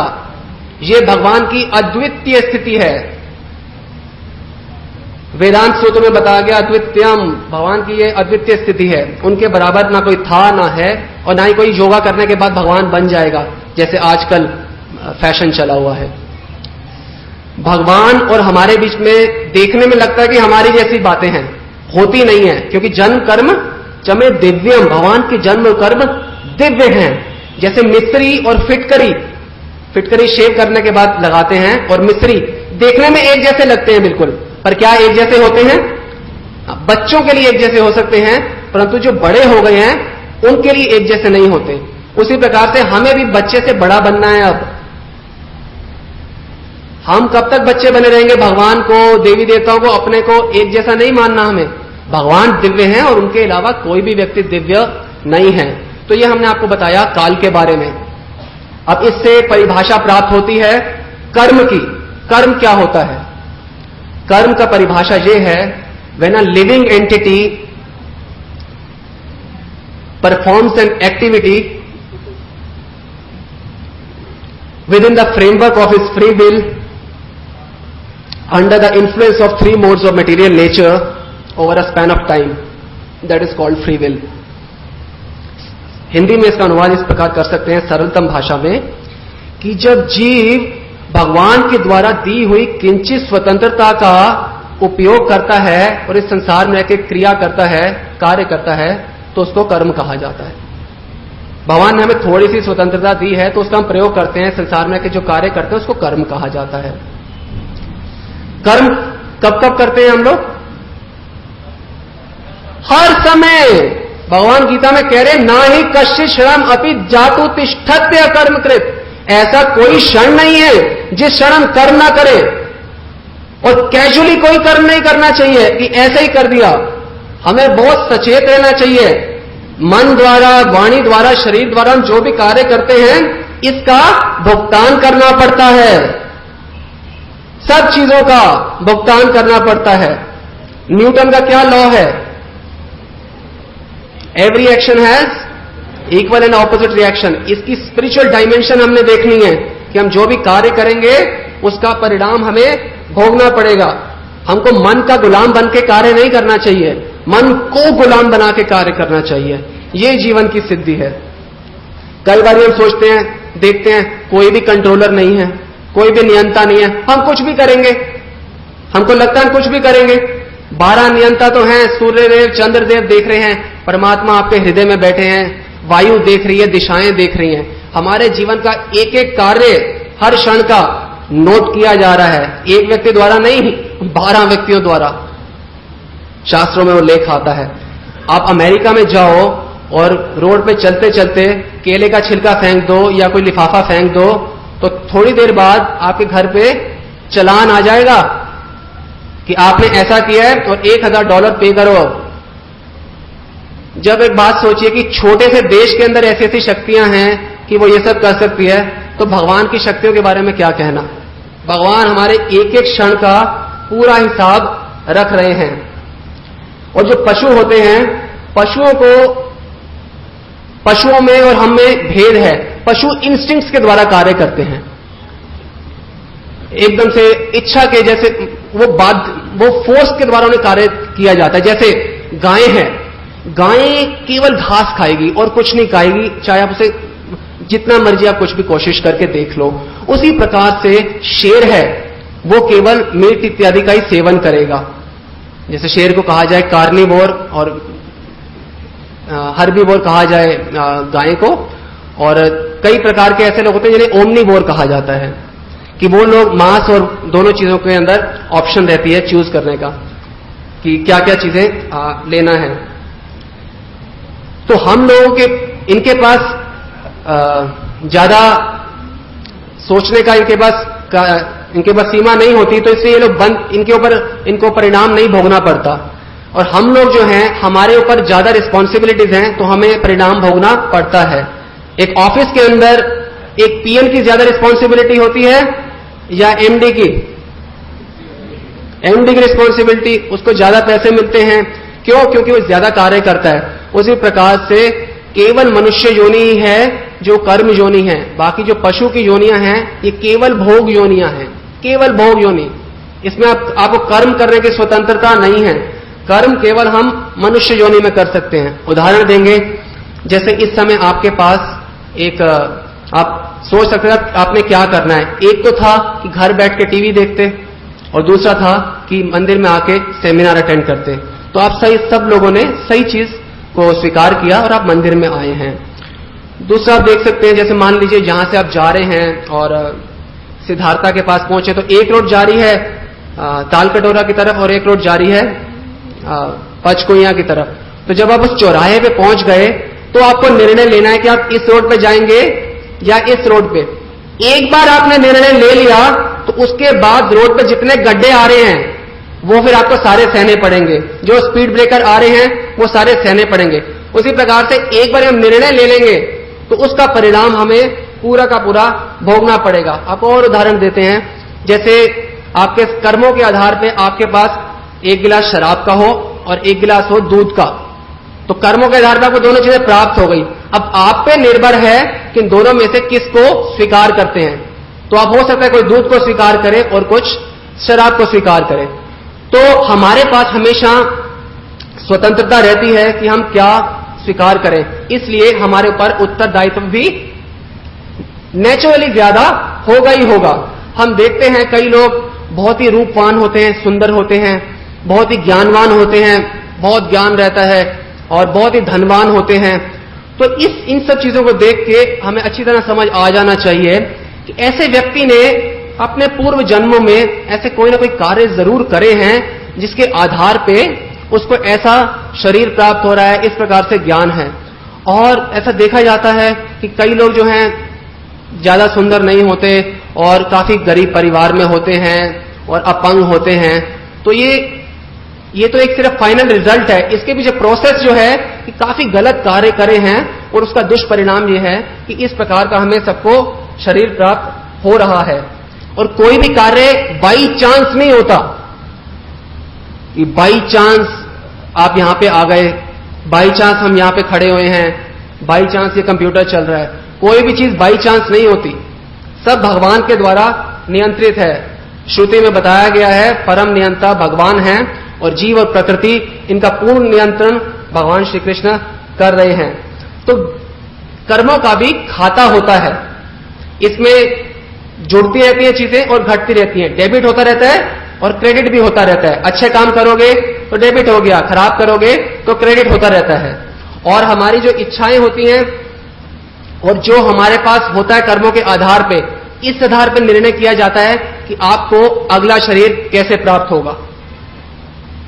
डिजायर और डिजर्व, डीडी का हमेशा ध्यान रखा जाता है। आपकी क्या इच्छाएं हैं और आपके पास कितना बैंक बैलेंस है कर्मों का, इस पर आधारित होता है। जैसे आप लंदन में रहते हो और आप बड़ी बड़ी गाड़ियों में घूमने के आदी हो और आप यही चाहोगे कि अगले जीवन में भी बड़ी बड़ी गाड़ियों में घूमूं, परंतु कर्मों के आधार पर पता चलेगा कि अगला जीवन में आपको मनुष्य नहीं बन सकते, आप बिल्ली बनोगे। तो भगवान क्या करते हैं, इच्छा भी पूरी करते हैं और आपके कर्म भी, दोनों का हिसाब रखते हैं। तो भगवान क्या करते हैं, आपको एक ऐसे व्यक्ति के घर में पेट बिल्ली बना देते हैं, वो आपको फिर गाड़ियों में लेकर घूमते हैं। आप बड़े बड़े सैलून्स में जाते थे, तो आजकल तो बिल्लियों के लिए भी सैलून्स हैं लंदन इत्यादि में, तो तब आप सैलून्स में भी जा सकते हो, पर मनुष्य के रूप में नहीं, बिल्ली के रूप में। आप एक बहुत बड़े आलीशान घर में रहने के आदी हो, आप अगले जीवन में भी यही चाहोगे, परंतु यदि कर्म देखोगे तो कर्म में तो आप अगले जीवन में शायद ऐसा ना बन पाओ, तो क्या किया जाता है, चूहा बना दिया जाता है। उसी घर में रहते हो, मान सकते हो मेरा घर है, मान सकते हो, कर्म आपके ऐसे नहीं है। जैसा और उदाहरण से समझिए, जैसे आपने गाड़ी लेनी है, आपकी इच्छा तो है कि लेनी तो होंडा सिटी ही है, 8 लाख की है, अच्छा चलता है, पर अपना बैंक बैलेंस चेक करते हो, वो है 1.5 लाख रुपए, तो 1.5 लाख में होंडा सिटी नहीं आएगी, फिर हम कोई और गाड़ी लेते हैं। उसी प्रकार से इच्छाएं देखी जाती हैं और हमारे कर्म देखे जाते हैं, इसके आधार पे निर्धारित होता है कि हमें अगला शरीर क्या प्राप्त होगा। ये आप देख सकते हैं एक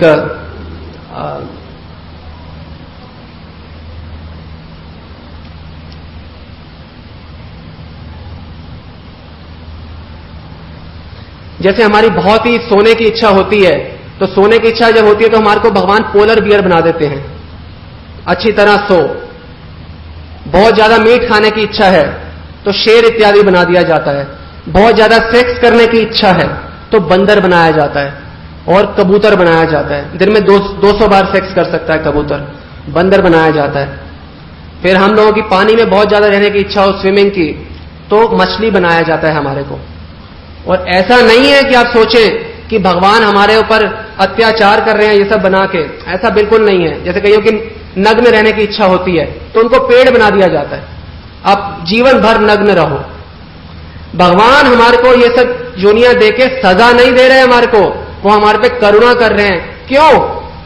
जब आपकी खाने की इच्छा मीट की है या सेक्स करने की है, तो मनुष्य जीवन के अंदर तो ये सब चीजें इतनी अच्छी तरह कर नहीं सकते। आपको ऑफिस जाना पड़ता है, उसमें आप अपनी इच्छाएं पूरी नहीं कर सकते, आपको काम करना पड़ता है और ऊपर से पाप भी इतने सारे और आपके लग जाते हैं। तो भगवान आपके ऊपर करुणा करते हैं कि पशु बना देते हैं कि तुम्हारी ये इच्छा भी पूरी होगी और पाप भी नहीं लगेगा।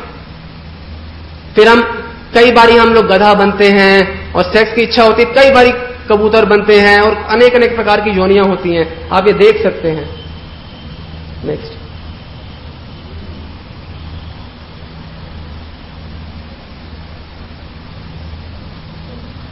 और एक शरीर से दूसरे शरीर में जब हम जाते हैं तो ये ऐसा होता है, देखिए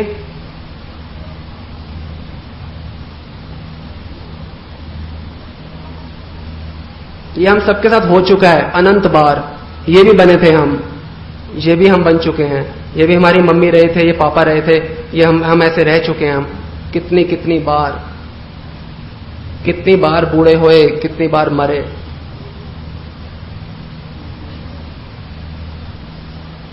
हमारे मन के अंदर सारी विचारधाराएं, हमारे सूक्ष्म शरीर है, 2 शरीर होते हैं, एक स्थूल शरीर होता है और एक सूक्ष्म शरीर।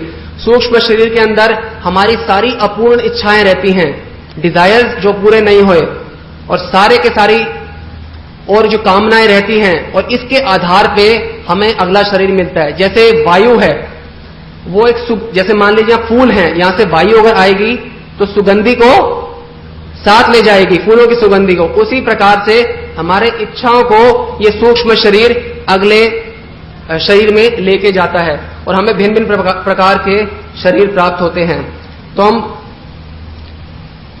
कर्म काफी प्रकार के होते हैं, पर कुछ कर्म जो हैं बिल्कुल जघन्य कर्म माने जाते हैं, जो बिल्कुल मना किए गए हैं।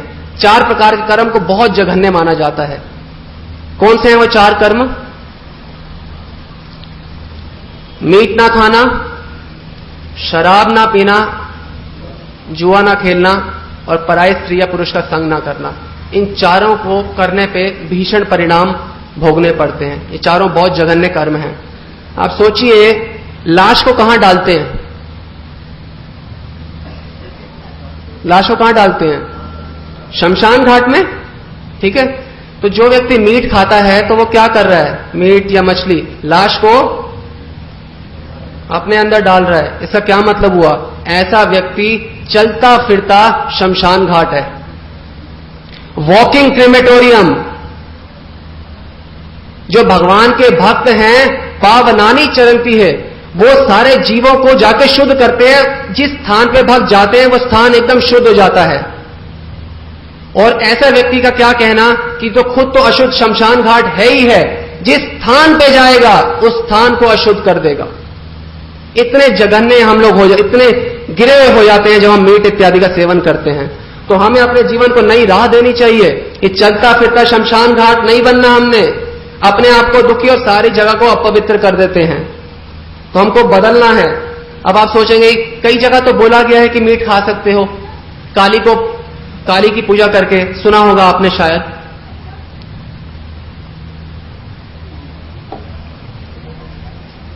वेदों में वर्णन आता है कि मीट कैसे खा सकते हैं। काली को अर्पण करके खा सकते हो, केवल बकरी का मीट, केवल बकरी को अमावस्या की रात को, केवल अमावस्या की रात को, मध्य रात्रि में, रात है बिल्कुल अंधेरी रात, उसके अंदर आपको बकरे को अपने हाथ में रखना है। ऐसे नहीं कि कोई और मारेगा और आप खा लोगे, ऐसा नहीं करना। आपने बकरे को अपने हाथ में रखना है और बकरे की आंखों में आंखें डालनी है और चाकू अपने दूसरे हाथ में लेना है और धीरे धीरे बकरे को काटना है। उसके गर्दन से निकलते हुए सब खून के कतरों को देखना है।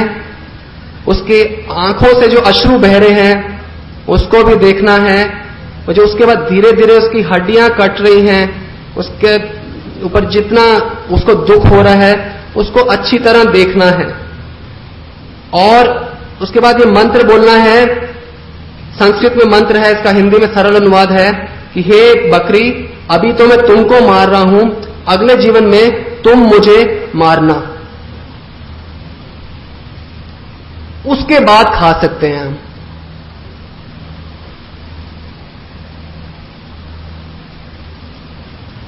तो शास्त्रों में कोई भी बात इस प्रकार की ये सब प्रोत्साहित करने के लिए नहीं है।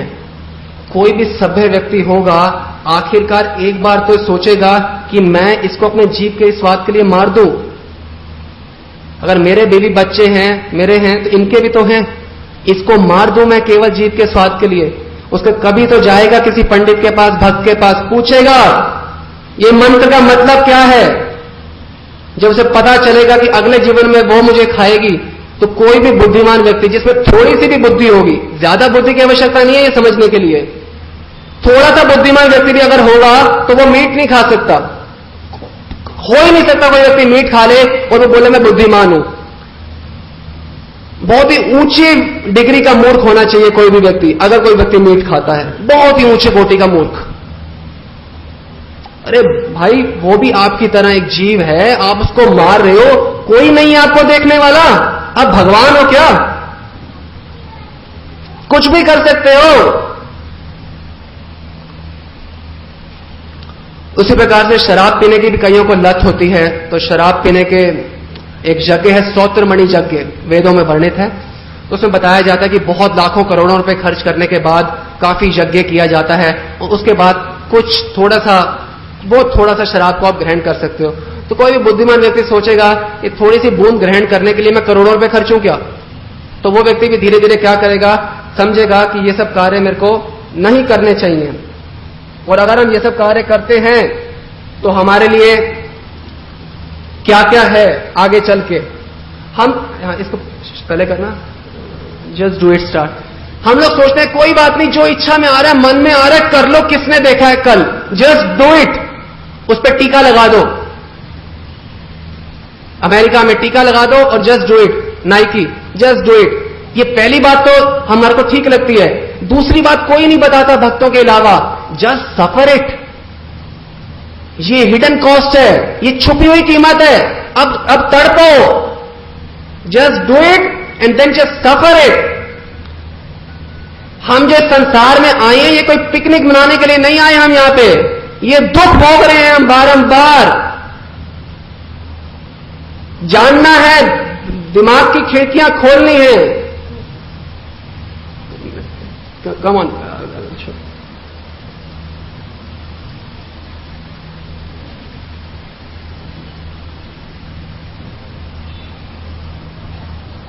गवर्नमेंट भी कई प्रकार के शराब के स्थान खोलती है, जैसे बार खोलती है। तो गवर्नमेंट सिर्फ बार इसलिए खोल रही है ताकि हम लोग इधर उधर जाके अर्थव्यवस्था को खराब ना करें। आपने ये जो आपकी खराब आदत है, पियो, उसके बाद जब बाहर आओ तो लोगों को परेशान मत करना, सड़क में नहीं करना परेशान। है तो ये भी गलत, परंतु नियंत्रण में रखने के लिए ये सब चीजें यज्ञ बताए जाते हैं। और करने के लिए नहीं कि आप करो, ऐसा नहीं कि मीट की दुकान खोल लो, शराब की दुकान, बिल्कुल नहीं। शास्त्रों में इसलिए नहीं बताया गया ये सब कि आप शराब शिव जी के ऊपर चढ़ा दो, ऐसा बिल्कुल नहीं है। ये सब मन गढ़ंत बातें हैं। आइए अपना भविष्य देख सकते हैं अगर इनमें से अगर हम कोई भी कार्य कर रहे हैं। आपको हमने पिछली बारी नर्क के बारे में बताया था। नर्क कहां पे होते हैं? हाथ खड़ा करके बताइए प्लीज। यस,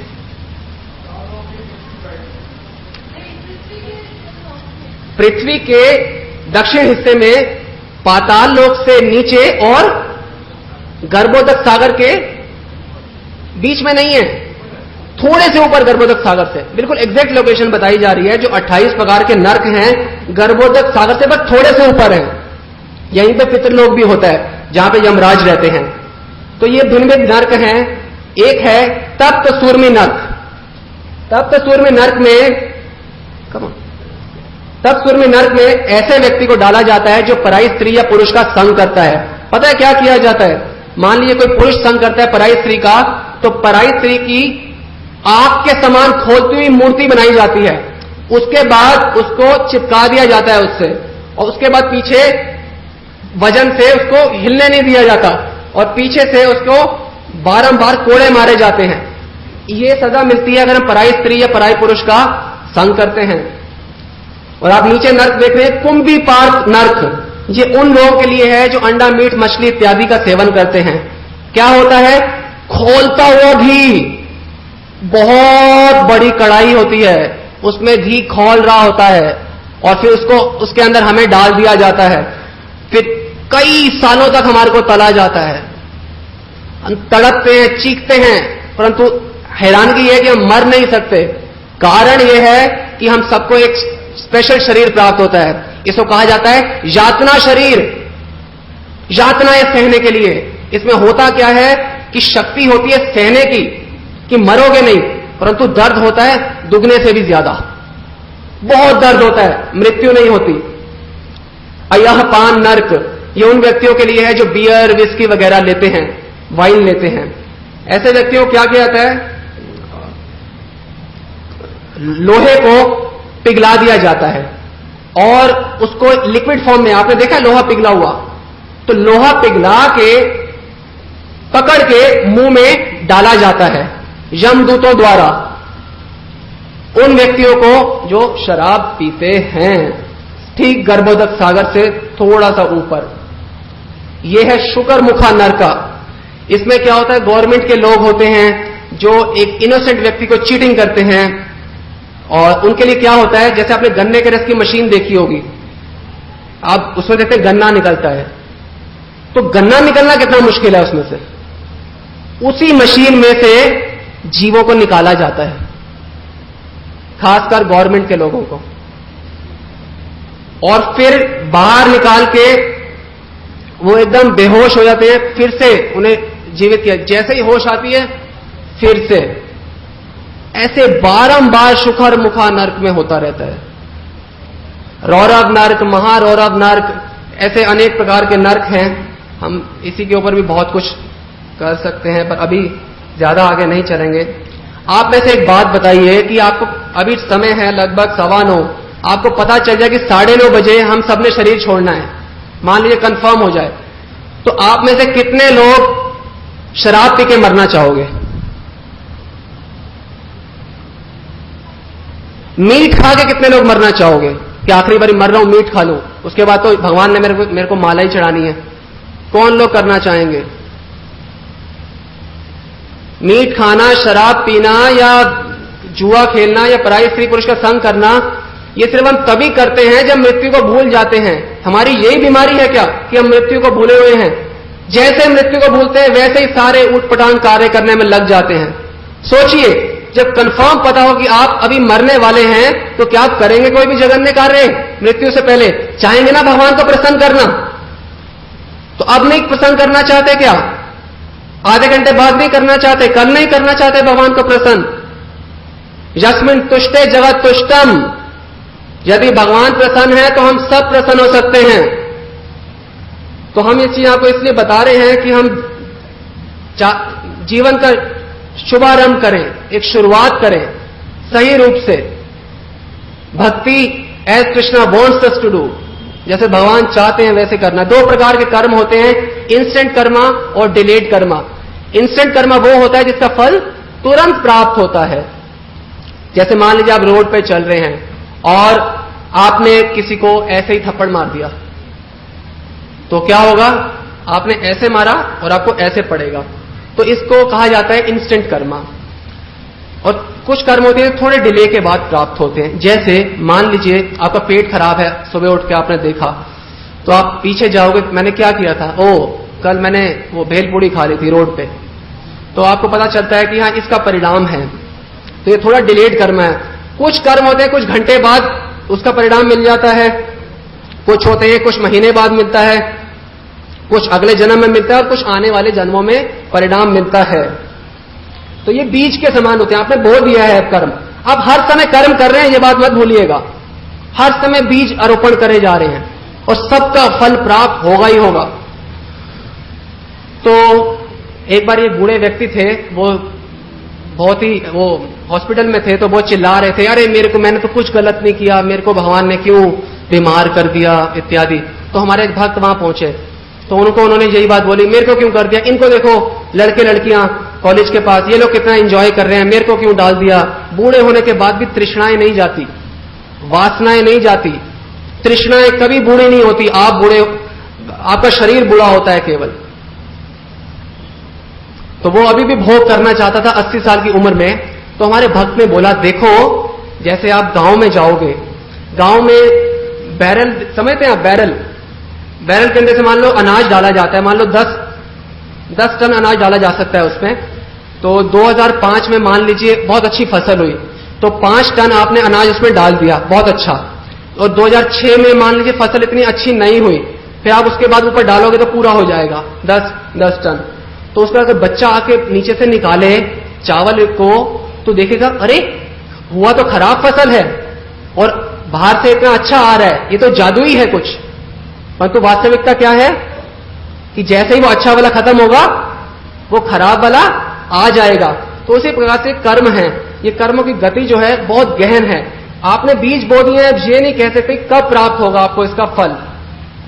जैसे कोई व्यक्ति मर्डर कर देता है, तो क्या सजा प्राप्त होगी उसको? मान लो आजीवन उम्र कैद, 25 साल की उसको मान लो उम्र कैद प्राप्त हो गई। और मान लो अगर उसने 20 मर्डर किए तो 25 × 20 करेंगे क्या? 500 साल की उम्र कैद मान लो। तो वो गवर्नमेंट को बोलेगा उसने जीना तो कुछ साल ही है। तो एक तरीके से देखा जाए तो गवर्नमेंट को चीटिंग कर दिया। परंतु भगवान की गवर्नमेंट को आप चीटिंग नहीं कर सकते। अगर आपने 20 मर्डर करे हैं तो 20 बार पैदा होना होगा आपको, और फिर आपका भी मर्डर होगा 20 बार। अगर ये आपने मर्डर बाहर करे हैं और अगर आप मर्डर गर्भ के अंदर करते हैं, जिसको एबॉर्शन कहा जाता है, तो आपके साथ क्या होगा? आपने 5 एबॉर्शन करे हैं तो 5 बार आप मां के गर्भ में आओगे पर सूर्य उदय नहीं देख पाओगे। मां के गर्भ में अंधेरे में ही पैदा होगे और अंधेरे में ही मर जाओगे। एबॉर्शन करने का बहुत भयंकर परिणाम है। धृतराष्ट्र ने पूछा भगवान श्री कृष्ण से कि मेरे को लगता नहीं मैंने ऐसे कुछ गलत किया है, मेरे को अंधा बना दिया, मेरे पुत्रों को मार दिया, ये क्या बात हुई? तो भगवान उनसे बताते हैं कि तुमने 50 जन्म पूर्व एक पक्षी की आंख फोड़ दी थी, तो इस वजह से तुम्हें अंधा बनाया गया। उसने कहा चलो ठीक है, पर मेरे बच्चों को क्यों मारा है? बताया गया कि एक जन्म में आपने 100 पक्षियों को एक आग की चीज ऐसी फेंकी थी कि 100 पक्षी मर गए थे, तो इसलिए आपको आपके 100 पुत्र मर गए हैं। धृतराष्ट्र ने पूछा ठीक है, पर आपने मुझे इतने जन्मों बाद क्यों परिणाम किया, पहले क्यों नहीं दे दिया? भगवान ने बोला कि एक पुत्र की प्राप्ति के लिए भी अनेकों पुण्यों की आवश्यकता होती है। तो पहले तो 50 जन्म आपसे पुण्य करवाए जिससे आपको पुत्र की प्राप्ति हुई, उसके बाद आपको यह परिणाम दे सकते थे। तो कर्मों की गति बहुत गहन है और हम बोले हमें पता नहीं था। Ignorance of the law is no excuse. जैसे अगर आप पानी पीते हो, पानी पी रहे हो, वो उसमें जैसे बच्चा है, उसको पता नहीं कि आग में डाल के हाथ जल जाएगा, तो अगर वो आग में हाथ डालता है तो आग छोड़ देगी उसको?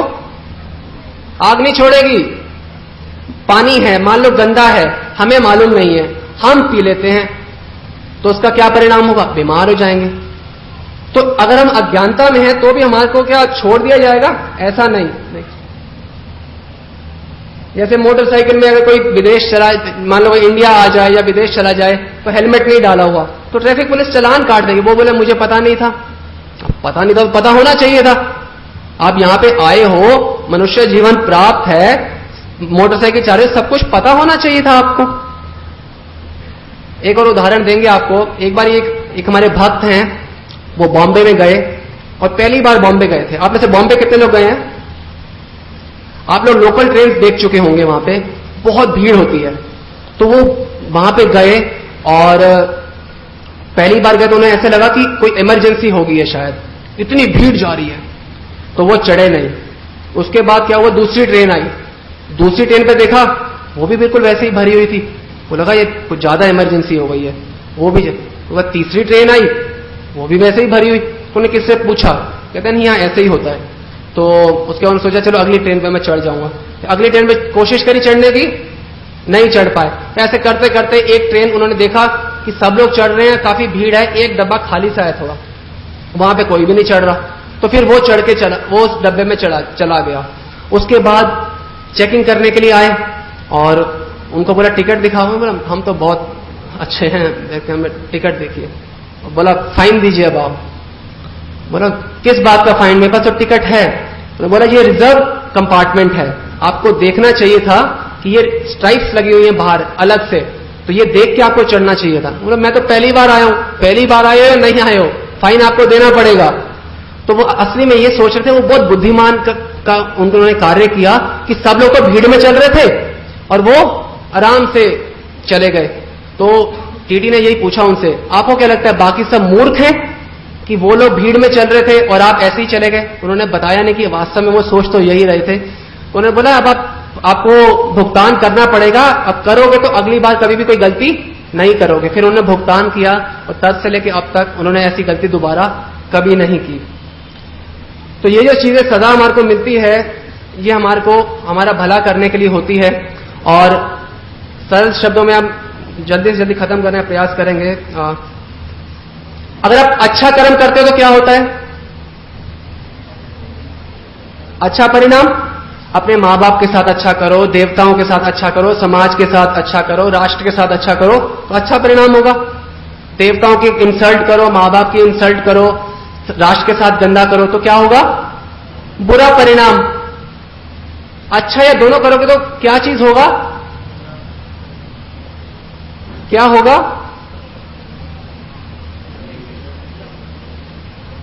अच्छा या बुरा करोगे तो क्या होगा? परिणाम मिलेगा।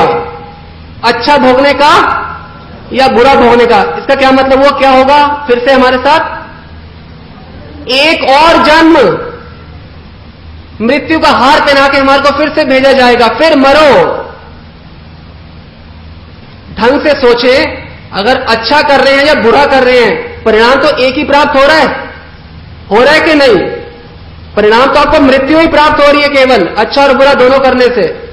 वास्तव में अच्छा और बुरा कर्म जो है, दोनों ही बहुत बुरे कर्म हैं, दोनों बहुत बुरे कर्म। कारण क्या है? अच्छा करोगे तो भी मरोगे और बुरा करोगे तो भी मरना पड़ेगा। श्रीमद् भागवत गीता में 13वें अध्याय में बताया गया, जन्म मृत्यु जरा व्याधि दुख दोषानुदर्शनम। ये जो जन्म है, मृत्यु है, बुढ़ापा है, बीमारी है, इसको दोष के रूप में देखो।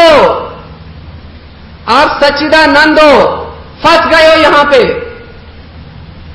आपका क्या नाम है? राघव। राघव, अगर आपको एक कमरे में बंद कर दिया जाए, उसमें मल हो, मूत्र हो, खून हो, हड्डियां हो और बदबू आ रही हो, उसमें पेशाब सब कुछ हो, तो आपको कैसा लगेगा? बुरा लगेगा ना। अभी हम सब उसी स्थिति में हैं। हम सब इस शरीर में बंद हैं। ये शरीर क्या है?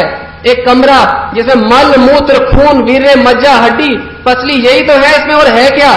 आपको बुरा लगेगा? हमारे को बुरा लगना चाहिए हर समय। मैं हूं क्या और अब क्या हो गया हूं? अपनी बेवकूफी के कारण, भगवान का विरोध करने के कारण मैं मल मूत्र के थैले में फंस के रह गया हूं। मैं फ्री रहना चाहता हूं और फंस चुका हूं जन्म मृत्यु में। इससे बाहर निकलना है। संत हमारे को ये जो पुनर्जन्म की बातें बताते हैं, वार्निंग दे रहे हैं, दोबारा मत आओ, अब जागो, मत आओ दोबारा, समझो इन बातों को।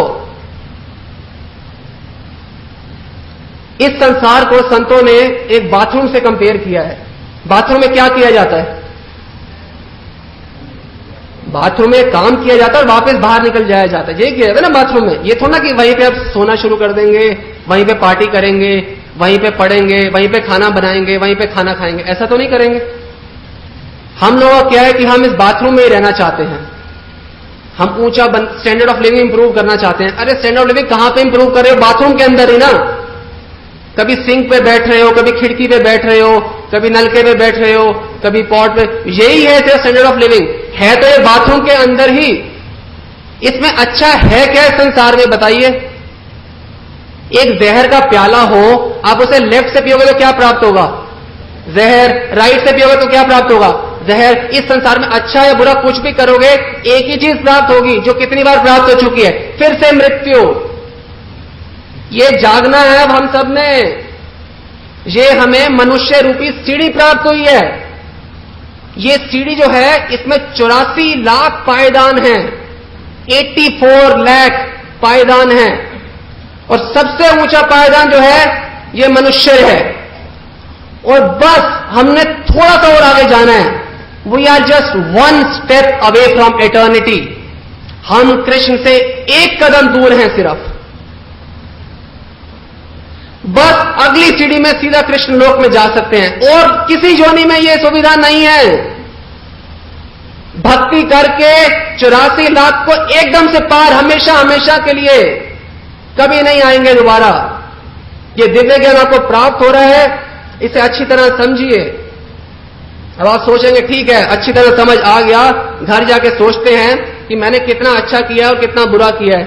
मोटा मोटा मैंने 5 बुरे कर्म करे हैं और 3 अच्छे कर्म करे हैं, तो 5 - 3 = 2। ये मटेरियल वर्ल्ड में होता है, इस संसार में। पर आध्यात्मिक जो मैथमेटिक्स है वो बिल्कुल अलग है। 5 कर्मों का आपको बुरा परिणाम भोगना पड़ेगा और 3 कर्मों का अच्छा परिणाम भोगना पड़ेगा। भोगने का क्या मतलब है? जन्म मृत्यु का ही हार पहन के हम बैठे रहेंगे। तो आप सोच रहे हो अब हम क्या करें? फिर प्रश्न उठ रहा होगा ना, अब करें क्या? अच्छा ना करें, बुरा ना करें, सुसाइड कर लें, आत्महत्या। आत्महत्या भी आप नहीं कर सकते। आप अपने आप को समझते क्या हैं? भगवान ने बताया है उपनिषदों में, ईशावास्यम इदम सर्वम, सब कुछ भगवान की संपत्ति है। ये शरीर भी भगवान की संपत्ति है। तो इस शरीर के साथ हम कैसे खिलवाड़ कर सकते हैं? ईशावास्यम इदम सर्वम। भगवान की संपत्ति के साथ कोई नहीं खेल सकता। आप सोच रहे होंगे अच्छा ना करें, बुरा ना करें, आत्महत्या ना करें, तो क्या करें? चुपचाप बैठ जाएं। चुपचाप बैठोगे तो भी बुरे कर्म होते रहेंगे। कारण श्वास अंदर जाएगी, उसमें कई जीव चले जाएंगे अंदर।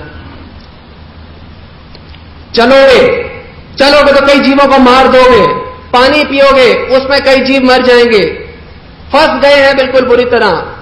ये उसी प्रकार से है जैसे कमरे में आग लगा दी हो और केवल एक ही द्वार है बाहर निकलने का। भागना चाहोगे नहीं ऐसे स्थान से, आग लग गई हो। द्वार है केवल भगवत गीता, भगवान की वाणी, एक ही द्वार है। हमको सबको बाहर निकलना है। और सोच रहे हो करें तो क्या करें? अब आपने 7 सेशन बुला लिया, इससे अच्छा तो हम ना ही आते यहां पे कि ना अच्छा करें ना बुरा करें, कुछ भी नहीं कर सकते। अब तो ज्ञान भी प्राप्त हो गया।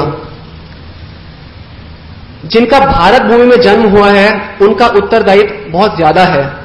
ऐसा बताया गया शास्त्रों में, भारत भूमि पे हईला मनुष्य जन्म यार, जन्म सार्थक करी कर परोपकार। जिनका भारत भूमि में जन्म हुआ है अपने जन्म को सार्थक करो और क्या करो? परोपकार। भगवान ने इस श्लोक में यह नहीं बोला कि जो देवता है वो परोपकार करें। क्यों? वो कर नहीं सकते। क्यों? Charity begins at home. जो अपना उद्धार नहीं कर सकता वो किसी और का उद्धार कैसे कर सकता है? भगवान ने बोला कि आप लोग भारत भूमि में जिनका जन्म हुआ है देवताओं से भी बहुत ऊंचे हो। भारत भूमि में जन्म हुआ है तो अपना उद्धार करो और सबका उद्धार करो। चैतन्य भागवत में बताया गया है जब यदि भक्त हाथ यूं खड़ा करके नृत्य करता है तो स्वर्ग के अंदर जो समस्याएं होती हैं वो भी सॉल्व होती हैं, उनका भी समाधान होता है भक्तों केवल नृत्य करने मात्र से। तो भक्तों की स्थिति देवताओं से तो भगवान को क्या कंपेयर किया जाए? आप भक्तों से भी कंपेयर नहीं कर सकते, अपमान है उनका। मद भक्ता अपि अनश्वर, भक्तों की वाणी अनश्वर है, भक्त स्वयं अनश्वर है। तो जिनका भारत भूमि में जन्म हुआ है सबको अपना जन्म सार्थक करना है। और खासकर उन लोगों का जिन्होंने भारत भूमि में तो जन्म ले लिया और ये जो दिव्य ज्ञान है भगवान श्री कृष्ण के प्रामाणिक भक्तों से सुन लिया, आपकी रिस्पॉन्सिबिलिटीज और भी ज्यादा हो जाती हैं। अब आप चाहे चाइना में किसी ने जन्म लिया हो, किसी ने रशिया में, यदि उसने भगवान के प्रामाणिक भक्तों से सुन लिया है उसका उत्तरदायित्व और भी बढ़ जाता है। जैसे कि लॉयर है, लॉयर अगर कोई गलत काम करेगा तो ज्यादा सजा प्राप्त होनी चाहिए कि नहीं? क्योंकि उसको सब लॉ पता है। अब आप सब लोग श्रवण कर चुके हैं, तो अगर अब भी कोई बात गलती कर दी, ये बात जो हम आपको बता रहे हैं ये हमारे ज्यादातर भक्त नहीं बताते किसी को, और हम फिर भी आपको ये सब बातें सुस्पष्ट बताना चाहते हैं कि विदेश में अगर कोई व्यक्ति मीट खाता है तो उसको इतना बुरा परिणाम नहीं होगा, परंतु यहां पे अगर कोई कर देगा उसको बहुत भयंकर परिणाम भोगने पड़ेंगे, बहुत भयंकर। आप सब लोग सुन चुके हो इस दिव्य ज्ञान को, 5 दिन से सुन रहे हो। अगर if you turn back to bad activities,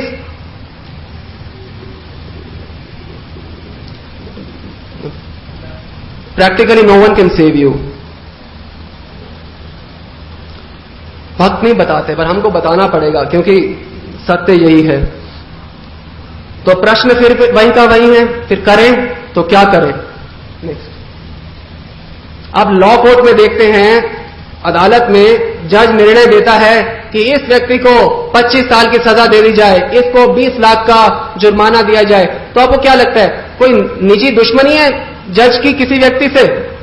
नहीं, वो तो केवल एक परिणाम सुना रहा है। उसी प्रकार से भगवान बताते हैं शास्त्रों में, समोहम सर्वभूतेषु, मैं सबके लिए समान हूं, मैं भेदभाव नहीं करता, मैं पार्शियलिटी नहीं करता।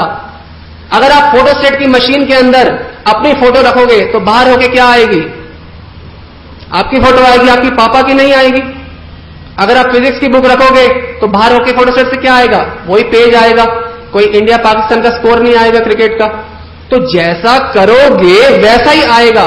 तो ये प्रश्न ही अपने आप में बिल्कुल मूर्खतापूर्ण है कि अच्छे लोगों के साथ बुरा होता है। अव्वल तो अच्छा इस संसार में कोई है ही नहीं। जो व्यक्ति भगवान से द्वेष कर सकता है उसमें अच्छाई कहां से हो सकती है? ये जितने भी सब जीव है संसार में, जितने देख सकते हो, जितने कल्पना कर सकते हो, देवता भी संसार में क्यों हैं? अगर अच्छे होते तो कहां पे होते? भगवान के धाम में होते। यहां पे हो यही अपने आप में सूचित करता है कि हम सब भगवान से द्वेष करते हैं। तो अच्छे लोग तो अव्वल कोई है नहीं। आप गलती से मान भी लो कि अगर हम अच्छे हैं तो अच्छे के साथ फिर भी अच्छा ही होगा और बुरे के साथ भी बुरा होगा, क्योंकि कर्मों का परिणाम आपको एज इट इज मिलेगा। इसमें किसी प्रकार का कुछ भेदभाव नहीं किया जाएगा। 3 प्रकार के कर्म होते हैं। भगवत गीता में वर्णन आता है, कर्मणो ह्यपि बोधव्यम च विकर्मणः अकर्मणश्च बोधव्यम गहना कर्मणा गति। कर्मणा अपि बोधव्यम, जानो कर्म क्या है। बोध्यव्यम च विकर्मणा, विकर्म क्या होता है? बुरे कर्म। बुरे कर्म को विकर्म कहा जाता है। और शास्त्र की बात मान के जो अच्छा कर्म करा जाता है, जो बात मानी जाती है, उसको अच्छा कर्म माना जाता है। एक और भी कर्म है, दूसरी पंक्ति में बताया जा रहा है, अकर्मणश्च बोधव्यम, अकर्म को जानो, जो अच्छे और बुरे से बिल्कुल अलग है। अकर्मणश्च बोधव्यम गहना कर्मणा गति, ये कर्म की गति जो है बहुत गहन है। अच्छी तरह तीनों को समझ लो, अच्छा क्या, बुरा क्या और अकर्म क्या। अकर्म मतलब होता है दिव्य कर्म, कृष्ण कर्म। वो कर्म जो कृष्ण की प्रसन्नता के लिए किया जाए, ऐसे कर्म को अकर्म कहते हैं। और केवल ऐसा ही कर्म हमारे को जन्म मृत्यु से, कर्मों के परिणाम से छुड़ा सकता है। केवल अकर्म। अकर्म मतलब निष्क्रियता नहीं है कि हम कुछ नहीं करेंगे। अब अकर्म मतलब वो कर्म जिसका परिणाम भौतिक नहीं होता, जिसका अच्छा और बुरा परिणाम नहीं होता, ऐसे कर्म को अकर्म कहा जाता है। कृष्ण की प्रसन्नता के लिए जो कर्म किया जाता है उसको अकर्म कहा जाता है। हम सबको दिव्य धरातल पे ही कर्म करने चाहिए। कुछ उदाहरण से आपको समझाएंगे। जैसे चावल कोई व्यक्ति दान देना चाहता है, तो अगर ब्लाइंड इंस्टीट्यूशन को देंगे तो कौन सा कर्म होगा? टेक्निकल लैंग्वेज में क्या बोलेंगे? सकर्म होगा। अच्छा कर्म क्या होगा? सकर्म होगा। और अगर कोई व्यक्ति मीट वगैरह बना के उसे खाए तो कौन सा कर्म हो गया? विकर्म हो गया। और अगर कोई इस्कॉन में प्रसाद स्पॉन्सर करता है, चावल इत्यादि देता, तो कौन सा कर्म होगा? अकर्म। क्यों? क्योंकि भगवान को भोग लगाया गया है। यही अब चावल अगर किसी और जगह दो, चाहे वो धार्मिक संस्था क्यों ना हो, परंतु यदि भोग नहीं लग रहा तो वो सकर्म है। यही चावल यहां दिया क्योंकि यहां भोग लग रहा है, ये अकर्म है। ये आपको जन्म मृत्यु से छुड़ाएगा। और यदि अगर आप कहीं और दे रहे हो जहां भोग नहीं लग रहा, तो यही दान देना आपको जन्म मृत्यु में बांध देगा फिर से एक बार। आपको उदाहरण देते हैं। जैसे एक बार ये काफी साल पुरानी घटना है, श्रील प्रभुपाद को बॉम्बे मंदिर, राधा रास बिहारी मंदिर बनाने में काफी मेहनत करनी पड़ी, तो काफी समस्याएं थी। तो एक वहां पे बिल्डर थे मिस्टर सेठी, उन्होंने बहुत मेहनत करी और भक्त लोग सड़क पे होते थे उस समय लगभग, तो उन्होंने भक्तों के लिए कमरे बनवाए। तो श्रील प्रभुपाद ने क्या बोला, आप मेरे भक्तों के लिए और भगवान के लिए यहां कमरे बना रहे हो, ऊपर गोलोक में भगवान श्री कृष्ण आपके लिए कमरा बना रहे हैं। तो ये भेद है अकर्म का और सकर्म का और विकर्म का। तो ये 3 प्रकार के कर्म हैं, इसलिए भगवान बोल रहे हैं बोधव्यम, अच्छी तरह बोध कर लो। देखो इस बार ही बोध कर लो, बोधव्यम। ये नहीं बोल रहे जान लो सिर्फ। आध्यात्मिक चीजें जानना और उसके ऊपर चलना दोनों अलग बातें हैं। तो हमारे को ज्ञान प्राप्त हो गया, इस ज्ञान पे अब हम चलना शुरू कर दें। जैसे आप सोच रहे होंगे कि भगवान के लिए कर्म करेंगे तो हम कैसे परिणाम से मुक्त हो सकते हैं।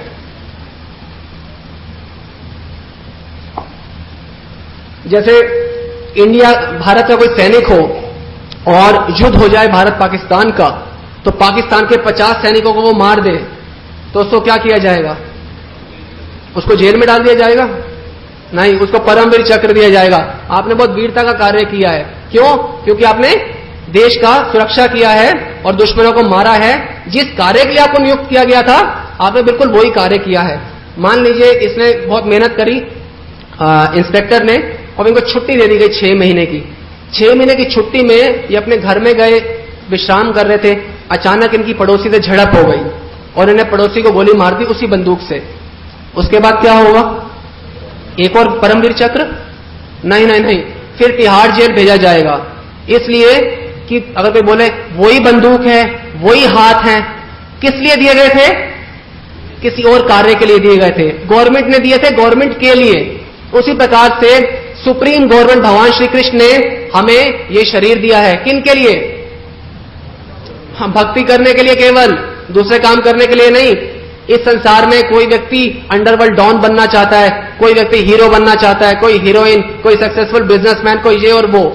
इस भक्ति के अलावा हम सब कुछ करना चाहते हैं। भगवान ने ये शरीर आपको ये सब करने के लिए नहीं दिया, कुछ और करने के लिए दिया है। उसके अलावा हम सब चीजों में हमारी रति है, रुचि है।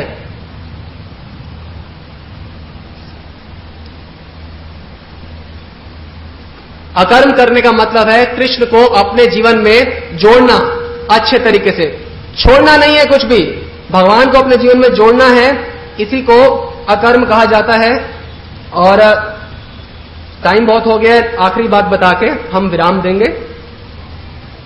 सकर्म के अंदर जो ग्रंथ है उनकी बातें मानी जाती हैं, इसलिए राइट लगा हुआ है। विकर्म में मानी जाती है क्या? विकर्म में नहीं मानी जाती शास्त्रों की बातें, और अकर्म में भी मानी जाती हैं। अच्छा, सकर्म किसके लिए होता है? व्यक्ति अपने लिए सकर्म करता है। विकर्म किस लिए करता है? वो भी अपने लिए करता है। अच्छा, अकर्म किस लिए करता है? केवल कृष्ण के लिए, केवल कृष्ण के लिए। अच्छा, परिणाम क्या क्या होते हैं?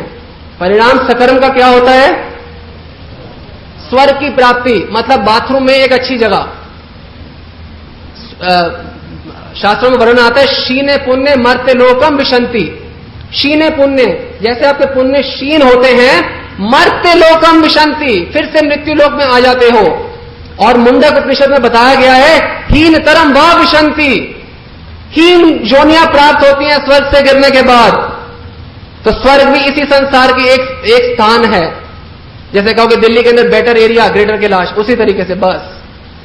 तो सकर्म करते हैं तो स्वर्ग की प्राप्ति होती है, विकर्म करते हैं तो गर्भगत सागर से ऊपर हमारा नया रहने की स्थान बनता है। और यदि हम अकर्म करेंगे तो हमेशा हमेशा के लिए भगवान श्री कृष्ण के साथ रहेंगे। तो आप सब भक्तों से विनम्र हाथ जोड़ के निवेदन है, इन सब चीजों को अच्छी तरह समझिए और अपने जीवन को सफल बनाइए। आप सब लोगों का बहुत बहुत धन्यवाद। हरे कृष्णा।